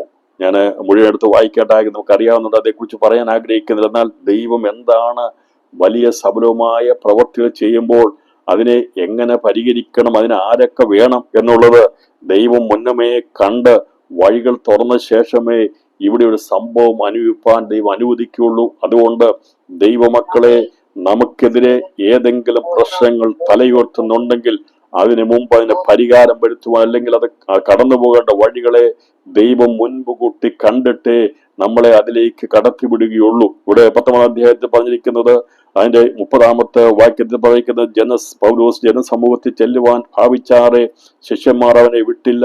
ആസ്യ അധിപന്മാരിൽ ചിലർ അവന്റെ സ്നേഹിതന്മാരാകിയാൽ രംഗസ്ഥലത്ത് ചെന്നു പോകരുതെന്ന് അവരും അവന്റെ അടുക്കൽ ആളെ അപേക്ഷിച്ചു. ആസ്യാധിപന്മാരിൽ ചിലരുണ്ട്. ഇവരുടെ ആലോചന പറഞ്ഞു കൊടുക്കുവാൻ, അവിടെ എന്തൊക്കെയാ കാര്യം നടക്കാൻ പോകുന്നത് അറിയിക്കാൻ വേണ്ടി ആസ്യാധിപന്മാർ ചിലരെ സ്നേഹിതന്മാരായിട്ട് പൗലോസ് ദൈവം കൊടുത്തിരുന്നു. അതുകൊണ്ട് പറഞ്ഞു, പൗലോസേ, നിനക്കറിയത്തില്ല, നീ ജനസമൂഹത്തിന് മുന്തിയ വരരുത്, വന്നു കഴിഞ്ഞാൽ ചീന്തിക്കളയും, അതുകൊണ്ട് ഇറങ്ങരുതെന്നുള്ളത് അറിയിക്കുവാൻ, അവരുടെ പദ്ധതികൾ, അവരുടെ പ്ലാനുകൾ എന്തൊക്കെയാണെന്നുള്ളത് അറിയിക്കാൻ വേണ്ടി ദൈവം സ്നേഹിതന്മാരായിട്ടുള്ളവരെ ചിലരെ വെച്ചിരുന്നു. ഇതാണ് ദൈവത്തിന്റെ പ്രവൃത്തികൾ. എന്നെ കേൾക്കുന്ന, ഇന്നത്തെ സന്ദേശം കേൾക്കുന്ന പ്രിയപ്പെട്ടവരെ, നമ്മൾ പലപ്പോഴും പലതും കണ്ട് ഭാരപ്പെടുകയും വേദനപ്പെടുകയും വല്ലാതെ വിഷമിക്കുകയും ബുദ്ധിമുട്ടുകയൊക്കെ ചെയ്യുമ്പോൾ ദൈവം അറിയാതെ നമ്മുടെ ജീവിതത്തിലൊന്നും സംഭവിക്കുകയില്ല. പൗലോസിന് ഉറപ്പുണ്ടായിരുന്നു, ദൈവത്തിന്റെ പദ്ധതിയുണ്ട്, ദൈവത്തിന്റെ ആലോചനയ്ക്കൊത്തവണ്ണമാണ് താൻ മുന്നേറുന്നത് എന്നുള്ളത് തനിക്കറിയാമായിരുന്നു. അതുകൊണ്ടാണ് താൻ ഒരിക്കലും ഭാരമുള്ളവനായി തീരാതെ നിരാശയുടെ അനുഭവത്തിലേക്ക് പോകുമ്പോഴും ദൈവത്തിന്റെ വചനത്തിൽ വിശ്വസിച്ചുകൊണ്ട് ശക്തമായി എഴുന്നേൽക്കുവാൻ ഇടയാക്കുന്നത്. ഇവിടെ വലിയ കലകമുണ്ടായി, ആ പട്ടണം മുഴുവനും കലകം കൊണ്ട് നിറഞ്ഞു. അതിന്റെ 29-ാം വാക്യത്തിൽ പറയുന്ന പട്ടണം മുഴുവനും കലകം കൊണ്ട് നിറഞ്ഞു. വലിയ പ്രതിസന്ധിയായി. ഈ സമയത്ത് ദൈവത്തിന്റെ പ്രവൃത്തി ഉണ്ടായി. കലകത്തെ ദൈവം ശമിപ്പിക്കുവാൻ ദൈവം ചിലരെ അവിടെ കരങ്ങൾ ഉപയോഗിച്ചു. ദൈവസഭയ്ക്കെതിരെ, ദൈവിക സത്യത്തിനെതിരെ ഞാനും നിങ്ങളും നിൽക്കുന്ന ദൈവത്തിന്റെ നാമത്തിന് വേണ്ടി, ദൈവത്തിന് വേണ്ടിയാണെങ്കിൽ, ദൈവീയ ശുശ്രൂഷയ്ക്ക് വേണ്ടിയാണെങ്കിൽ ശുശ്രൂഷ ദൈവത്തിൻ്റെതാണ്. ദൈവരാജ്യത്തിന്റെ രാജാവ് നമ്മുടെ കർത്താവാണ്. അവന്റെ പടയാളികളായി ആത്മീയോദ്ധാക്കളാക്കി നമ്മളെ നിർത്തുമ്പോൾ നമുക്ക് മുമ്പിൽ വരുന്ന ഏത് പ്രശ്നങ്ങളെയും പരിഹരിക്കുവാൻ, അത് ഏത് അവസ്ഥകളിലൂടെ കടന്നു പോകുമ്പോഴും അതിന് സമാധാനം നൽകുവാൻ, അതിന് ശമനം വരുത്തുവാൻ ദൈവം പദ്ധതിയിട്ടിട്ടുണ്ട്. ആസ്യാധിപന്മാർ ചിലരെ ദൈവം ആക്കി വെച്ചിട്ടുണ്ട്. അതുപോലെ തന്നെ അവിടെ കാര്യങ്ങളെ പറഞ്ഞു തീർക്കാൻ വേണ്ടി ദൈവം അതിനുള്ള അധികാരികളോടും ദൈവാത്മാവ് ഇടപെട്ടു എന്നുള്ളത് 39-ാമത്തെ വാക്യത്തിൽ കാണുന്നുണ്ട്. വിവരിക്കട്ടെ, വേറെ കാര്യം ചൊല്ലി ആകുന്നുവെങ്കിൽ ധർമ്മസഭയിൽ തീർക്കാമല്ലോ. ഇന്നത്തെ കലകത്തിന് കാരണമില്ലാകിയാൽ അത് നിമിത്തം നമ്മുടെ പേരിൽ കുറ്റം ചുമട്ടേണ്ടതുണ്ട്. സ്പഷ്ടം, ഈ ആൾക്കൂട്ടത്തിന് ഉത്തരം പറയുവാൻ നമുക്ക് വകയൊന്നുമില്ല. ഇങ്ങനെ പറഞ്ഞവൻ സഭയെ പിരിച്ചുവിട്ടു. അപ്പൊ ഇവിടെ ഇവരെല്ലാം കൂടി ഈ പട്ടണ മേനവന്റെ അടുത്തേക്ക് കൊണ്ടുവരികയാണ്. അപ്പൊ അവരെല്ലാവരും കൂടി ചെന്നപ്പോൾ പട്ടണ മേനവൻ പുരുഷാരത്തെ അമർത്തി പറഞ്ഞത്, എഫേസ്യ പുരുഷന്മാരെ എന്ന് പറഞ്ഞുകൊണ്ട് അവരവിടുത്തെ കാര്യങ്ങളൊക്കെ പറഞ്ഞിട്ട് പറയുക, ഇവിടെ ഇങ്ങനൊരു സംഭവമൊക്കെ ഉണ്ടാകാൻ കാരണമായി തീർന്നത് മറ്റൊന്നും കണ്ടാൽ ഇതുകൊണ്ടൊന്നുമല്ല കാര്യമുണ്ടായത്. അതുകൊണ്ട് ഇതിനൊരു കാരണമൊന്നുമില്ല. അതുകൊണ്ട് ഈ വിഷയത്തെ നിങ്ങൾ വലുതാക്കരുത്, ഇത് വിഷയം ഉണ്ടാക്കേണ്ട ആവശ്യമില്ല എന്ന് പറഞ്ഞുകൊണ്ട് പട്ടണത്തിന്റെ അധിപനെ ദൈവം നിയന്ത്രിച്ചപ്പോൾ കലകം ശമിപ്പിച്ചതുപോലെ ഈ ദിവസങ്ങളിൽ ചില പട്ടണത്തിന്റെ, ദേശത്തിന്റെ അധിപന്മാരെ ദൈവം ദിവസങ്ങളിൽ കരങ്ങളിലെടുക്കും. ദൈവം ശാന്തത നൽകും. ദൈവം അമർച്ച ചെയ്യും. പിരിച്ചുവിടുവാനിടയത്തിനും കലകം നിറഞ്ഞ സഭയെ പിരിച്ചുവിടുവാൻ ദൈവാത്മാവ് ഇടപെട്ടെങ്കിൽ കലകം നിറഞ്ഞതിനെ പിരിച്ചുവിട്ട് ദൈവം തന്റെ പ്രവൃത്തി നടത്തിയെടുക്കുമെന്ന് ദൈവാത്മാവ് ഞാനിന്ന് ദൂത് പറയുകയാണ്. ഏതു വിഷയമാണെങ്കിലും കലകം കൊണ്ട് നിറഞ്ഞതിനെ അവിടെ ഇല്ലാതാക്കാൻ വേണ്ടി, അവിടെ ദൈവം കാര്യങ്ങളെ പരിഹരിക്കാൻ വേണ്ടി ദൈവം തന്നെ അവിടെ എന്ത് ചെയ്തു? അവരുടെ പ്രവൃത്തികളെ ഇല്ലാതാക്കി. അതിന്റെ ആ വലിയ പൈശാചിക ഉദ്ദേശത്തെ നിഷ്ഫലമാക്കി, അവിടെ ആലോചന ഇല്ലാതാക്കി തീർത്തു. ഇതിനെ ഇല്ലാതാക്കണമെന്നുള്ള രീതിയിലാണ് അവിടെ പ്രവർത്തിച്ചെങ്കിൽ അവിടുത്തെ പട്ടണത്തിന്റെ അധിപനെ ദൈവം കരങ്ങൾ ഉപയോഗിച്ചപ്പോൾ അവൻ പറയുകയാണ്, ഇതിനൊരു കാരണമില്ല, അതുകൊണ്ട് ഇതിന്റെ ആവശ്യമില്ല എന്ന് പറഞ്ഞുകൊണ്ട് അതിനെ സഭയെ കലങ്ങി മറിഞ്ഞു നിന്ന ആ സഭയെ പിരിച്ചുവിട്ടതുപോലെ ദൈവാത്മാവ് ദിവസങ്ങളിൽ കലങ്ങി നിൽക്കുന്ന ചില അവസ്ഥകളെ പിരിച്ചുവിടാൻ പോകുക, ദൈവ സമാധാനം കൊണ്ട് നിറയ്ക്കാൻ പോകുക. അവിടെ സമാധാനം ഉണ്ടായി. തുടർന്ന് നമ്മൾ കാണാൻ സാധിക്കുന്നത് കലകം ശമിച്ചു ശേഷമെന്നാണ് പറഞ്ഞിരിക്കുന്നത്. എത്ര വലിയ കലകം ഉയർന്നാലും അതിനെ ശമിപ്പിക്കേണ്ടവൻ സമയത്ത് എഴുന്നേൽക്കും. ഞാനിത് ഇന്ന് ഇവിടെ ദൂത് അറിയിക്കുന്നത്, ദൈവമക്കൾ ഭയപ്പെട്ടു പോകരുത്. ഞാനും നിങ്ങളും കിടക്കുന്നതിന് മുമ്പായി, ഇറങ്ങുന്നതിന് മുമ്പായി, നടക്കുന്നതിന് മുമ്പായി നമുക്ക് മുമ്പിൽ വരാൻ പോകുന്ന സകലത്തെ മുൻകൂട്ടി കാണുന്ന ഒരു ദൈവമുണ്ട്. അവൻ നമുക്ക് വേണ്ടി എഴുന്നേറ്റ് കഴിയുമ്പോൾ കലകങ്ങളെ ഇല്ലായ്മ ചെയ്യും. അവൻ അതിനെ ശമിപ്പിക്കും. ദൈവജനത്തിന് വേണ്ട സംരക്ഷണം നൽകുവാൻ ദൈവം വിശ്വസ്തനാണ്. അപ്പോൾ ഏത് സ്ഥലത്താണെങ്കിലും വലിയ വിശാലമേറിയ പ്രവൃത്തി ഉണ്ടെങ്കിൽ അതിനെ തുടങ്ങാൻ വേണ്ടി അല്പം സമയമിടും. എങ്കിലും അത് പ്രവൃത്തിപഥത്തിലേക്ക് കൊണ്ടുവന്ന് തീർക്കുവാൻ ദൈവത്തിന് പദ്ധതി ഉണ്ട് എന്നുള്ളത് ഇവിടെ നമുക്ക് മനസ്സിലാക്കാൻ സാധിക്കുന്നു. ഇതേക്കുറിച്ചൊക്കെ പഠിക്കുമ്പോൾ ഈ നെഹമ്യാവിന്റെ ചരിത്രമൊക്കെ അറിയാവുന്നതായിരുന്നു. പൗലോസ് അറിയാമായിരുന്നു, ഒരു കാര്യത്തിന് വേണ്ടി, ദൈവിക കാര്യങ്ങൾക്ക് വേണ്ടി ഇറങ്ങിത്തിരിച്ചാൽ അത് എത്ര തടസ്സമുണ്ടെങ്കിലും പൂർത്തീകരിക്കപ്പെടുമെന്ന് അറിയാവുന്ന, ചരിത്രം അറിയാവുന്നതായിരുന്നു പൗലോസ്. നമുക്കറിയാം, നെഹമ്യാവിന്റെ പുസ്തകം വായിക്കുമ്പോൾ ഒരു ഭാഗം കൊണ്ട് വായിച്ചതിനോട് ബന്ധത്തിൽ ഞാൻ ഈ സന്ദേശം അവസാനിപ്പിക്കാം. കാരണം ബൈബിൾ വായിക്കുന്ന ദൈവജനത്തിൽ പാണ്ഡിത്യമുണ്ടായിരുന്ന ആ പൗലോസിന് അറിയാമായിരുന്നു, പഴയ നിയമത്തിലും ആരെല്ലാം പ്രതികൂലങ്ങൾ നിറഞ്ഞ സമയത്ത് ഇറങ്ങിയിട്ടുണ്ടോ അവരുടെ പ്രവൃത്തി ഒന്നും നിഷ്ഫലമായിട്ടില്ല. ദൈവകാര്യങ്ങൾക്ക് വേണ്ടി ഇറങ്ങിയിട്ടുണ്ടെങ്കിൽ അത് പൂർത്തീകരിക്കപ്പെട്ടിട്ടുണ്ട് എന്നുള്ള അറിവും തിരിച്ചറിവും പൗലോസിനെ ഇപ്പോൾ ഉള്ളവർക്കുണ്ടായിരുന്നു. അതുകൊണ്ടാണ് അവര് പുതിയ നിയമസഭയിലേക്ക് വന്നപ്പോഴും അവർക്ക് ആ ഉറപ്പുണ്ടായിരുന്നു, അന്ന് പ്രവർത്തിച്ചവൻ ഇന്നും പ്രവർത്തിപ്പാൻ ശക്തനാണ്. അന്ന് പ്രവർത്തിച്ചത് മതിൽ പണിയുവാനും ദൈവത്തിന്റെ ആലയം പണിയുവാനും വേണ്ടിയാണെങ്കിൽ ഇന്ന് പ്രവർത്തിക്കുന്നത് മതിൽ പണിയുവാൻ വേണ്ടിയല്ല. ഇന്ന് പ്രവർത്തിക്കുന്നത് പ്രാർത്ഥനയുടെ മതിൽ തീർക്കുവാനും ദൈവ ശില്പിയായി നിർമ്മിച്ചതും അടിസ്ഥാനങ്ങളുള്ളതുമായ നഗരത്തിന്റെ കല്ലുകളെ ചേർക്കുവാൻ വേണ്ടിയുള്ള പണിയാണ് ദൈവം ചെയ്യുന്നുള്ള കാര്യത്തിരിച്ചറിവ്, പരിജ്ഞാനം പൗലോസ് ലഭിച്ചപ്പോഴാണ് അവൻ സത്യവിശ്വാസ മാർഗത്തോടെ ഓടുവാനിടയാത്തത്. നമുക്കറിയാം, ഇസ്രായേൽ എന്നും അവര് മതിലിന് വേണ്ടി കാത്തിരിക്കുന്നവരാ. യെരൂശലേമിലെ ദേവാലയത്തിന്റെ പണിക്ക് വേണ്ടി കാത്തിരിക്കുന്നവരാ. ഇന്ന് അവർക്കുള്ളത് വിലാപ മതിലായി. അതിൽ തലയിടിച്ച് കരയാൻ, പ്രാർത്ഥിക്കുവാൻ വേണ്ടി മതിലിന്റെ ഒരു ഭാഗം മാത്രമേ ശേഷിച്ചിട്ടുള്ളൂ. എന്നാൽ ഈ മതിലുകൾ പല സമയത്ത് ഇടിച്ചു കളഞ്ഞതാ. പണിയേണ്ട സമയത്ത് പണിതിട്ടുണ്ട്, തകരേണ്ട സമയത്ത് തകർന്നിട്ടുണ്ട്. പണിയേണ്ട സമയത്ത് അത് വീണ്ടും പണിയും. അവിടെ വീണ്ടും യെരൂശലേമിൽ ദൈവത്തിന്റെ ആലയം പണിയും. അവിടെ മതിലുകൾ പണിയപ്പെടും.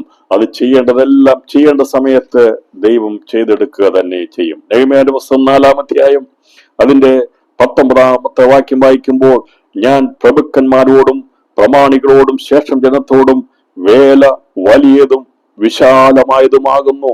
നാം മതിലിന്മേൽ ചെതറി തമ്മിൽ അകന്നിരിക്കുന്നു. നിങ്ങൾ കാഹളനാദം കേൾക്കുന്നിടത്ത് ഞങ്ങളുടെ അടുക്കൽ കൂടിക്കൊള്ളുവീൻ. നമ്മുടെ ദൈവം നമുക്ക് വേണ്ടി യുദ്ധം ചെയ്യുമെന്ന് പറഞ്ഞു. നെഹമ്യാവ് ദൗത്യത്തിന് വേണ്ടി ഇറങ്ങിയതാ. ആരെങ്കിലും നിർബന്ധിച്ചു വേണ്ടി അയച്ചതല്ല. ആരെയെങ്കിലും നിർബന്ധിച്ചയച്ചാൽ അത് കുറച്ചു നാൾ കഴിയുമ്പോൾ അത് മാറിപ്പോകും. എന്നാൽ ദൈവത്തിന്റെ നിയോഗം ഒരുവന്റെ മേൽ വന്നു കഴിഞ്ഞാൽ അത് ദൈവത്തിന്റെ പരിശുദ്ധാത്മാവ് അത് നിർബന്ധിക്കുന്നത് കൊണ്ട് അത് പൂർത്തീകരിക്കപ്പെടും. ഈ നെഹമ്യാവ് കൊട്ടാരത്തായിരുന്നപ്പോൾ ദൈവത്തിന്റെ ആത്മാവിനെ ഇടപെട്ടു. അന്ന് ഇസ്രായേൽ മറ്റാർക്കും മതിൽ പണിയാൻ കഴിയത്തില്ലെന്ന് ദൈവത്തിന് അറിയാമായിരുന്നു.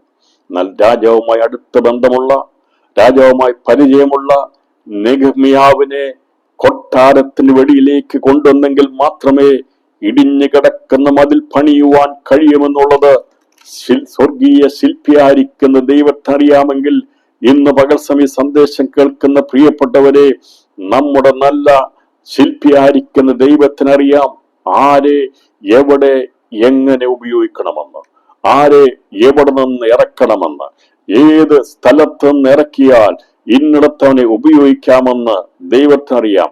നെഹമ്യാവ് കൊട്ടാരത്തിൽ വസിക്കുന്ന സമയത്ത് രാജാവുമായി ബന്ധമുള്ളത് കൊണ്ട് അവനൊരു കാര്യം പറഞ്ഞാൽ അത് സാധ്യമായി തീരും. അവന്റെ പിന്നാലെ ആ രാജ്യമുണ്ടായിരിക്കുമെന്നുള്ള അറിവ് ദൈവത്തിനറിയാം. അതുകൊണ്ടാണ് നെഹമ്യാവിന്റെ മേൽ ദൈവ ദൗത്യം ഏൽപ്പിച്ചത്. അവനോട് വന്ന് വേലയൊക്കെ തുടങ്ങുന്ന സമയത്ത് ഒരുപാട് പ്രശ്നങ്ങളുണ്ടായി. പക്ഷേ ഇവൻ പറയുകയാണ്, നാം യെരൂശലേമിന്റെ മതിൽ പണിയുക എന്ന് പറഞ്ഞു. എന്റെ ദൈവത്തിന്റെ കൈ എനിക്ക് അനുകൂലമായിരുന്നു ഇരുന്നിട്ടും രാജാവിനോട് കൽപ്പിച്ച വാക്കുകളും ഞാൻ അറിയിച്ചപ്പോൾ അവർ നാം എഴുന്നേറ്റ് പണിയുക എന്ന് പറഞ്ഞു. ലേഖ്യമാന പുസ്തകം നമുക്കറിയാം 2-ാം അധ്യായം 18-ാമത്തെ വാക്യമാണ്. ദൈവം ഒരു കാര്യം ഏൽപ്പിച്ചു കഴിഞ്ഞാൽ അത് അതിൻ്റെതായ സമയത്ത് അത് ചെയ്യുക തന്നെ ചെയ്യും. അപ്പോൾ ഇവിടെ ഈ ഏത് കാര്യം തുടങ്ങുമ്പോഴും അതിന്റെ പിൻപിൽ അതിനെ ഇല്ലാതാക്കാൻ വേണ്ടി, അതിനെ നശിപ്പിച്ചു കളയാൻ വേണ്ടി സാത്താനും അവന്റെ ഉപായങ്ങളെ, അവന്റെ ആലോചനകളെ കൊണ്ടുവരുവാൻ ഇടയാത്തരും. അപ്പോൾ നമുക്കറിയാം പൗലോസിന്റെ ജീവിതത്തിൽ എഫെസോസിൽ വലിയ ശക്തമേറിയ വേല ചെയ്യുമ്പോൾ അവിടെ അതിനെ ഇല്ലാതാക്കാൻ വേണ്ടിയുള്ള തന്ത്രങ്ങൾ മെനയിഞ്ഞു. അവിടെ ചിലരെ കയ്യിലെടുത്തു. ദെമത്രോസിനെയും അലക്സാണ്ടരെയൊക്കെ അവിടെ ഉപയോഗിച്ചുകൊണ്ട് ആ പ്രശ്നമുണ്ടാക്കി, കലക്കമുണ്ടാക്കി, അത് മുഖാന്തരമായി വേല ഇല്ലാതാക്കാൻ വേണ്ടി ശ്രമിച്ചതുപോലെ ഇവിടെ നമുക്ക് കാണാൻ സാധിക്കുന്നത്. എവിടെ ദൈവപ്രവൃത്തി ഉണ്ടോ അതിന് വിരുദ്ധമായി സാത്താനിക ആലോചന എവിടെ ഉണ്ടാകും. അപ്പോൾ ഈ ആലോചന അത് പ്രബലപ്പെട്ട് കഴിയുമ്പോൾ അവരാദ്യം പരിഹസിച്ചു നോക്കും, അവരാദ്യം കളിയാക്കി നോക്കും. അതെ, നമ്മളെ കൊണ്ട് കഴിയത്തില്ല എന്ന് പറയും. എന്നാൽ ദൈവത്താൽ അയക്കപ്പെട്ടതാണെങ്കിൽ ആര് പരിഹസിച്ചാലും അവർ പരിഹസിച്ചതായി തീരുകയുള്ളൂ. ദൈവമക്കൾ ഒരിക്കലും നിന്ദിക്കപ്പെട്ടു പോകുവാൻ ദൈവം സമ്മതിക്കുകയില്ല.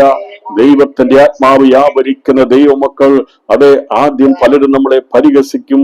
എന്നാൽ ആ പരിഹാസം കണ്ടുകൊണ്ട് പ്രവൃത്തി നിർത്തുന്നതല്ല ദൈവവേല എന്നുള്ളത്, ദൈവത്തിന്റെ പ്രവൃത്തി എന്നുള്ളത്. അത് ദൈവികമാണത്. ചെയ്യേണ്ട സമയത്ത് ദൈവം ചെയ്തെടുക്കും. ഇവിടെ രണ്ടാമത്തെ കാണുന്നത് അവര് കോരിന്യനായ സൻബല്ലത്തും അമോന്യനായ ദാസൻ തോബിയാവും ഇത് കേട്ടപ്പോൾ ഇസ്രായേൽ മക്കൾക്ക് ഗുണം ചെയ്യുവാൻ ഒരാൾ വന്നത് അവർക്ക് ഏറ്റവും അനിഷ്ടമായി.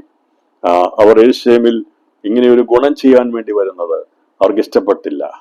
ആർക്കും മനുഷ്യർക്ക് ഗുണം ചെയ്യേണ്ടത് പൈശാചിക്ക് ഒരിക്കലും ഇഷ്ടമല്ല. രക്ഷയുടെ അനുഭവത്തിലേക്ക്, കുടുംബത്തെ നന്മയിലേക്ക് നയിക്കാൻ വേണ്ടി ദൈവത്തിന്റെ സുവിശേഷം അറിയിക്കുന്ന ദൈവപ്രവൃത്തി നടക്കുമ്പോൾ മനുഷ്യന് ഗുണമായി, ഇവിടെ മാത്രമല്ല നിത്യതയിലും ഗുണമായി തീരുമെന്ന് കാണുമ്പോൾ അതിനെ വിരുദ്ധമായുള്ള ശക്തികൾ എഴുന്നേൽക്കും. മനുഷ്യന് ഗുണം വരാതിരിക്കാൻ വേണ്ടിയുള്ള ശക്തികൾ പ്രബലപ്പെടുവാൻ ഇടയാത്തരും. അവര് അതിനെ പരിഹസിക്കുവാനൊക്കെ ഇടയാത്തരുമെന്ന് നമുക്ക് 4-ാം അധ്യായം വായിക്കുമ്പോൾ കാണാൻ സാധിക്കുന്നുണ്ട്. ഈ ദുർബലന്മാരായ യഹൂദന്മാർ എന്ത് ചെയ്യുവാൻ പോകുന്നു? അവരെ സമ്മതിക്കുമോ? അവർ യാഗം കഴിക്കുമോ? ഒരു ദിവസം കൊണ്ട് പണി തീർത്തു കളയുമോ? വെന്ത് കിടക്കുന്ന ചണ്ടിക്കുമാരങ്ങളിൽ നിന്ന് അവർ കല്ല് ജീവിപ്പിക്കുമോ എന്നിങ്ങനെ അതിന്റെ സഹോദരന്മാരും ശമരിയ സൈന്യവും കേൾക്കെ പറഞ്ഞു. എന്ന് പറഞ്ഞാൽ ഇവര് കളിയാക്കിയാണ്.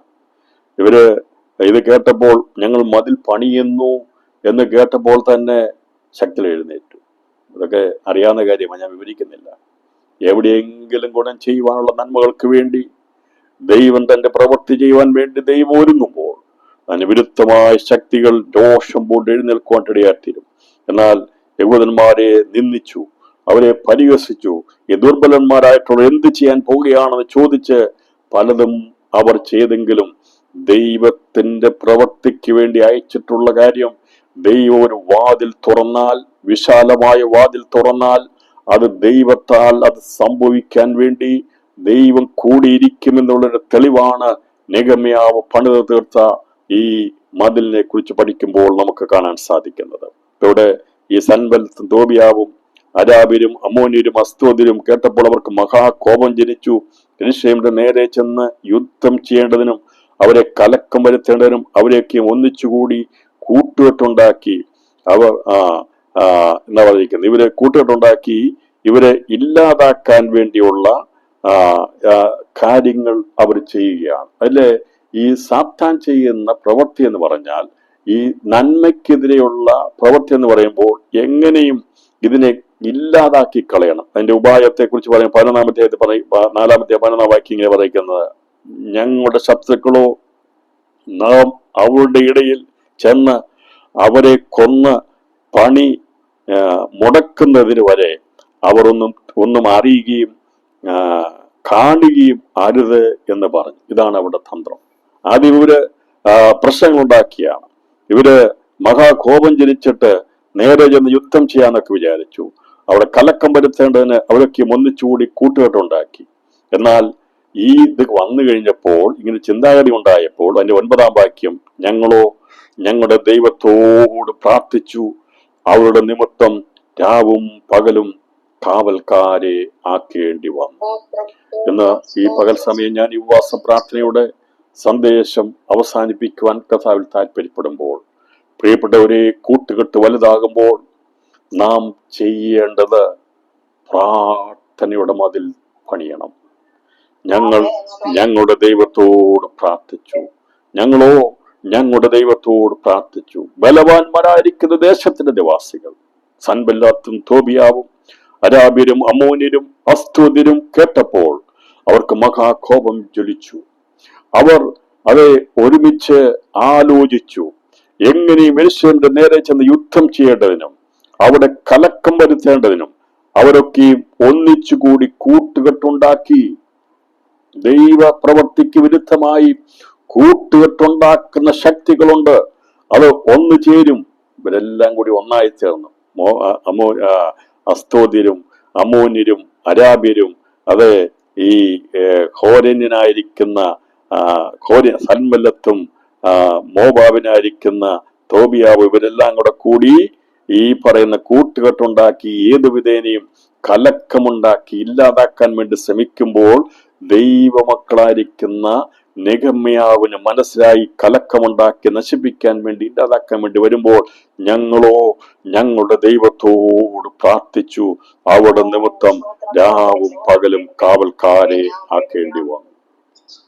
അപ്പോൾ കൂട്ടുകെട്ടുണ്ടാക്കുമ്പോൾ നമ്മളപ്പോൾ തന്നെ കൂട്ടുകെട്ടുണ്ടാക്കുന്നവർക്കെതിരെ നമ്മൾ മറ്റൊരു കൂട്ടുകെട്ടുണ്ടാക്കിയല്ല ചെയ്യേണ്ടത്. ഇവിടെ എന്താ ചെയ്തറിയാമോ? അവര് ദൈവത്തോട് പ്രാർത്ഥിച്ചു. എന്നിട്ട് രാവും പകലും ഇവര് കാവൽക്കാരെ ആക്കേണ്ടി വന്നു. കാരണം ഈ ഇവിടെ കൂട്ടുകെട്ട് മനസ്സിലായപ്പോൾ തന്നെ ഈ പറയുന്ന മുൻപിൽ നിൽക്കുന്നവർക്ക് മനസ്സിലായി, ദൈവമാണ് അയച്ചത്. ഞാൻ വിശ്വസിക്കുന്ന നെഗമ്യാ കൈമലർത്തി ദൈവത്തോട്, കർത്താവേ, നീയാണ് എന്നെ അയച്ചത്. പ്രതിബന്ധങ്ങളേറെയാണ്, പ്രശ്നങ്ങളേറെയാണ്, ഇവരെല്ലാം ഒരുമിച്ച് കൂടിയിരിക്കുക. എനിക്കൊന്നും ചെയ്യാൻ കഴിയത്തില്ല. ഞാൻ അവിടെ വന്നിരിക്കുന്ന വെറുതായി തിരുവാൻ കഴിയരുതേ, സമ്മതിക്കരുതേ, ആരുടെയും മുമ്പിൽ ലജ്ജിച്ചു പോകുവാൻ ഇടയാക്കരുത് എന്ന് കൈമലർത്തി ദൈവത്തോട് പ്രാർത്ഥിച്ചിട്ടുണ്ട്. പകൽ സമയം നമ്മളെ ഏൽപ്പിച്ചിരിക്കുന്ന ശുശ്രൂഷകൾ ദേശത്തെ നമുക്ക് നോക്കുമ്പോൾ നാം ദുർബലരാണ്, ഒന്നും ചെയ്യാൻ കഴിയാത്തവരാണെന്നാൽ കൈമലർത്തി ദൈവത്തോട് പറയണം, കർത്താവേ, ഇതിന്റെ മധ്യത്തിൽ എനിക്കൊന്നും ചെയ്യാൻ കഴിയത്തില്ല. അതിനെയാണ് പ്രാർത്ഥന എന്ന് പറയുന്നത്. ഞങ്ങളോ ഞങ്ങളുടെ ദൈവത്തോട് പ്രാർത്ഥിച്ചു. പ്രാർത്ഥന കേൾക്കുന്ന ദൈവമുണ്ട്. അവനാണ് നമ്മെ ശുശ്രൂഷ ഏൽപ്പിച്ചിരിക്കുന്നെങ്കിൽ, നമുക്ക് വേണ്ടി നമുക്ക് തലമുറകളെ തന്നിരിക്കുന്നെങ്കിൽ, ഇന്ന് പകൽ സമയ സന്ദേശം കേൾക്കുമ്പോൾ ഏത് വിഷയമാണെങ്കിലും കരങ്ങളെ ദൈവസന്നിധിയിൽ മലർത്തി പറയണം, കർത്താവേ, ഞങ്ങൾക്കൊന്നും ചെയ്യുവാൻ കഴിയത്തില്ല, ഞങ്ങൾ അശക്തരാണ്, ഞങ്ങൾക്ക് വേണ്ടി പ്രവർത്തിക്കണമേ എന്ന് ദൈവത്തോട് പറയുവാനിടയാറ്റണം. അവർ രാവും പകലും കാവൽക്കാരെ ആക്കേണ്ടി വന്നു. അപ്പം ഇവർ വിചാരിച്ചു, ഈ രാവിലത്തെ പകൽ പണി മാത്രം പോരാ, രാത്രിയിലും കാവൽ വെക്കണം. ഇതിനെയാണ് രാത്രി പ്രാർത്ഥന അല്ലെങ്കിൽ ചെയിൻ ഫാസ്റ്റിംഗ് പ്രയർ എന്നൊക്കെ പറയുന്നത്. മനസ്സിലായോ? പ്രാർത്ഥന ഉണ്ടായിരുന്നു, പക്ഷേ ഇപ്പൊ നമ്മൾ കഴിഞ്ഞ 5 ദിവസമായി രാവും പകലും നമ്മൾ എന്ത് ചെയ്തു? കാവൽ നിർത്തി പ്രാർത്ഥിച്ചു. അതിനാണ് രാത്രിയില് പകല്. നമ്മളൊരു ദിവസം മാസത്തിൽ രാത്രി പ്രാർത്ഥിക്കുക, അത് പോരാ എന്ന് കണ്ടതുകൊണ്ടാണ് ഈ ദിവസങ്ങളിൽ നമ്മൾ ചെയിൻ ഫാസ്റ്റിംഗ് പറയായിട്ട് പകല് കുറച്ച് പേരും രാത്രി കുറച്ച് പേരും പ്രാർത്ഥിക്കുന്നത്. മനസ്സിലായോ? നമ്മൾ എന്തിനാ പ്രാർത്ഥിക്കുന്നത്? പ്രതികൂലങ്ങൾ വർദ്ധിക്കുന്നു, പ്രശ്നങ്ങൾ വർദ്ധിക്കുന്നു. ആ സമയത്ത് നാം അസ്വസ്ഥരായി തലതല്ലി കിടക്കുകയല്ല ചെയ്യേണ്ടത്. ആ സമയത്ത് നാം എഴുന്നേൽക്കണം, നാം പ്രാർത്ഥിക്കണം, അതിനുള്ള ദൗത്യം ഏറ്റെടുക്കണം, രാവും പകലും കാവൽക്കാരെ ആക്കി വെക്കണം. പ്രതികൂലം വർദ്ധിക്കുമ്പോൾ പ്രാർത്ഥിക്കുന്നവരെ ഒരുമിച്ച് കൂട്ടണം. രാവും പകലും കാവൽക്കാരെ വെച്ചു. ഇതാണ് ചെയിൻ ഫാസ്റ്റിംഗ് പ്രയർ. പ്രശ്നം വർദ്ധിക്കുമ്പോൾ, യുദ്ധം വർദ്ധിച്ചപ്പോൾ, പ്രശ്നങ്ങൾ കൂടിയപ്പോൾ, കുഞ്ഞുങ്ങൾ ജോലി പോകുന്ന പറഞ്ഞപ്പോൾ, വേലക്കറ്റം ഉണ്ടാകുന്ന പറഞ്ഞപ്പോൾ, ലോകത്തിന് പ്രശ്നമായി തീരുന്ന പറഞ്ഞപ്പോൾ, ഒറ്റപ്പെടുമെന്ന് കാണുമ്പോൾ, നമ്മൾ പെട്ടെന്ന് തന്നെ ചെയ്തത് നമ്മുടെ ദൈവത്തോട് പ്രാർത്ഥിക്കാം. നമുക്കല്ലാതെ ആരോട് പറയാൻ സാധിക്കും? നമുക്ക് ആരോട് പറയാൻ പറ്റത്തില്ല. നമുക്ക് പറയാൻ പറ്റുന്നത് മഹാദൈവത്തോട് പറയാം. പ്രിയപ്പെട്ടവരെ, അത് പകലെന്ന് മാത്രമല്ല, പകൽ ഉപവസിക്കുന്ന ഒരു കൂട്ടര് അതിനു വേണ്ടി സജ്ജരായി പ്രാർത്ഥിച്ചു. രാത്രിയിലും പ്രാർത്ഥിപ്പാനിടയാത്ത നമ്മൾ 40 ദിവസമൊക്കെ അങ്ങനെ പ്രാർത്ഥിച്ചല്ലോ. ആ ദിവസങ്ങളൊക്കെ വലിയ സങ്കീർണമായ ദിവസം. നമുക്കറിയത്തില്ലായിരുന്നു എന്തുകൊണ്ടാണ് നമ്മളെ പ്രാർത്ഥിപ്പിക്കുന്നതെന്ന്. ദിവസങ്ങളിൽ രാവും പകലും നാം മടുത്തു പോകാതെ ദൈവത്തെ ഓർപ്പിച്ചുകൊണ്ട്, യഹോവയെ ഓർപ്പിക്കുന്നവരെ നിങ്ങൾ സ്വസ്ഥമായിരിക്കരുത്, രാവും പകലും ദൈവത്തിന് സ്വസ്ഥത കൊടുക്കുവാനിടയാകരുത്. നാം ഇവിടെ മനുഷ്യരെ അസ്വസ്ഥപ്പെടുത്താറില്ല, നാം ആരുടെയും പിന്നാലെ നടന്ന് പറയാറില്ല. എന്നാൽ നമ്മുടെ ഉടയവനെ, നമ്മുടെ പിതാവിനെ നാം എപ്പോഴും അസ്വസ്ഥപ്പെടുത്തും. എനിക്ക് സ്വസ്ഥത തരുവോളം ഞാൻ അങ്ങേ അസ്വസ്ഥപ്പെടുത്തും. അതല്ലേ ആ സുലൈബേക്കാരി സ്ത്രീ അതല്ലേ ചെയ്തത്? മറ്റുള്ളവരെ അസ്വസ്ഥപ്പെടുത്തവണ്ണം അവൾ നിലവിളിച്ചില്ലേ? ദൈവത്തിന്റെ സ്വസ്ഥത കെടുത്തുന്നവണ്ണം യേശുവിന്റെ അടുക്കൽ അവൾ നിന്നു. അവസാനം ദൈവത്തോട് പറഞ്ഞു, നിന്റെ വിശ്വാസം പോലെ നടക്കട്ടെന്ന് പറഞ്ഞു. നമ്മള് ദൈവത്തെ അസ്വസ്ഥപ്പെടുത്തുകയാണ് പറഞ്ഞാൽ നിലവിളിക്കുക, ദൈവമേ ഹോർമോസ് കടലെടുക്ക് തുറക്കണമേ. നമ്മൾ പ്രാർത്ഥിക്കുക, ദൈവത്തോട് പ്രാർത്ഥിക്കുക. ആ കടലിനെയും ആ ദ്വീപിനെയും ഇറാനെയും ഇസ്രായേലിനെയും അമേരിക്കയും ഹോർമോസ് കടലെടുക്കും, അറേബ്യൻ കടലും പസഫിക്കും അറ്റ്ലാന്റിക്കും, അങ്ങനെ എല്ലാ സമുദ്രങ്ങളെയും കരകളെയും സൃഷ്ടിച്ച ദൈവത്തോട് പറയുക, ദൈവമേ നീ ഇതിന്റെ അധികാരം ഏറ്റെടുത്ത് അടഞ്ഞു കിടക്കുന്നതിനെ തുറക്കണമേ എന്നാണ് നാം പ്രാർത്ഥിച്ചുകൊണ്ടിരിക്കുന്നത്. നമ്മൾ നമ്മുടെ ദൈവത്തോടാണ് പ്രാർത്ഥിക്കുന്നത്. അവന് നമ്മള് സ്വസ്ഥത കൊടുക്കത്തില്ല. നമ്മുടെ വിഷയങ്ങൾ പരിഹരിക്കുന്നവരെയും നമുക്ക് പ്രാർത്ഥിക്കുവാനിടയാത്തിട്ട്. എന്നാൽ യഹൂദ ചുമട്ടുകാരുടെ അവർ പറയാണ്, ശക്തി ഇങ്ങനെ രാവും പകലുമാക്കേണ്ടി വന്നു. പ്രാർത്ഥന മാത്രമേ ഉള്ളൂ, പ്രവൃത്തിയിലേക്ക് ഒന്നും കൊണ്ടുവരാൻ കഴിഞ്ഞില്ല. കാവൽ നിർത്തി പ്രാർത്ഥിക്കുകയാണ്. അവർ കൂടി വന്ന് പറഞ്ഞു, യഹൂദർ ചുമട്ടുകാരുടെ ശക്തി ക്ഷയിച്ചു പോകുന്നു, കല്ലും മണ്ണും ഇനിയും വളരെ കിടക്കുന്നു, ആകയാൽ മതി പണവാൻ നമുക്ക് കഴിയുകയില്ല എന്ന് പറഞ്ഞു. ഞങ്ങളുടെ ശത്രുക്കളോ നാം അവരുടെ ഇടയിൽ ചെന്ന് അവരെ കൊന്ന് പണിമുടക്കേണ്ടതിന് അവർ ഒന്നും അറിയുകയും കാണുകയും അരുത് എന്ന് അവർ പറഞ്ഞു. അപ്പൊ ഇവരിങ്ങനെ കുറച്ച് കഴിഞ്ഞപ്പോൾ മനസ്സിലായി, ഇന്ന് ഈ പ്രാർത്ഥന മാത്രമേ ഉള്ളൂ, ഒന്നും നടക്കുന്നില്ല അല്ലേ? ചില ചിന്തിച്ചിട്ടില്ലേ, എന്നീ പ്രാർത്ഥനയുള്ളൂ, പ്രളയം നിന്നും പ്രാർത്ഥനയുള്ളല്ലോ, ഈ കല്ലും മണ്ണും നീങ്ങുന്നില്ലല്ലോ, പണി നടക്കുന്നില്ലല്ലോ അല്ലേ? പക്ഷെ ഇന്ന് പകൽ സമയം ആത്മാവ് പറയുക, ദൈവസന്നിധിയിൽ കണ്ണീരൊഴുക്കി പ്രാർത്ഥിച്ച വിഷയങ്ങൾക്കെല്ലാം ദൈവം അതിന്റെ പ്രവൃത്തിയിലേക്ക് കൊണ്ടുവരാൻ പോവുകയാണ് അല്ലെ? നിങ്ങൾ ഒരുപാട് പ്രാർത്ഥിച്ചില്ലേ? 40 ദിവസം ഉപവസിച്ചില്ലേ? 5 ദിവസം ഉപവസിച്ച് 2 ദിവസം ഉപവസിച്ചില്ലേ? നിങ്ങൾ ഉപവാസവും പ്രാർത്ഥനയല്ലേ? എന്താ നടക്കുന്നത് അല്ലേ?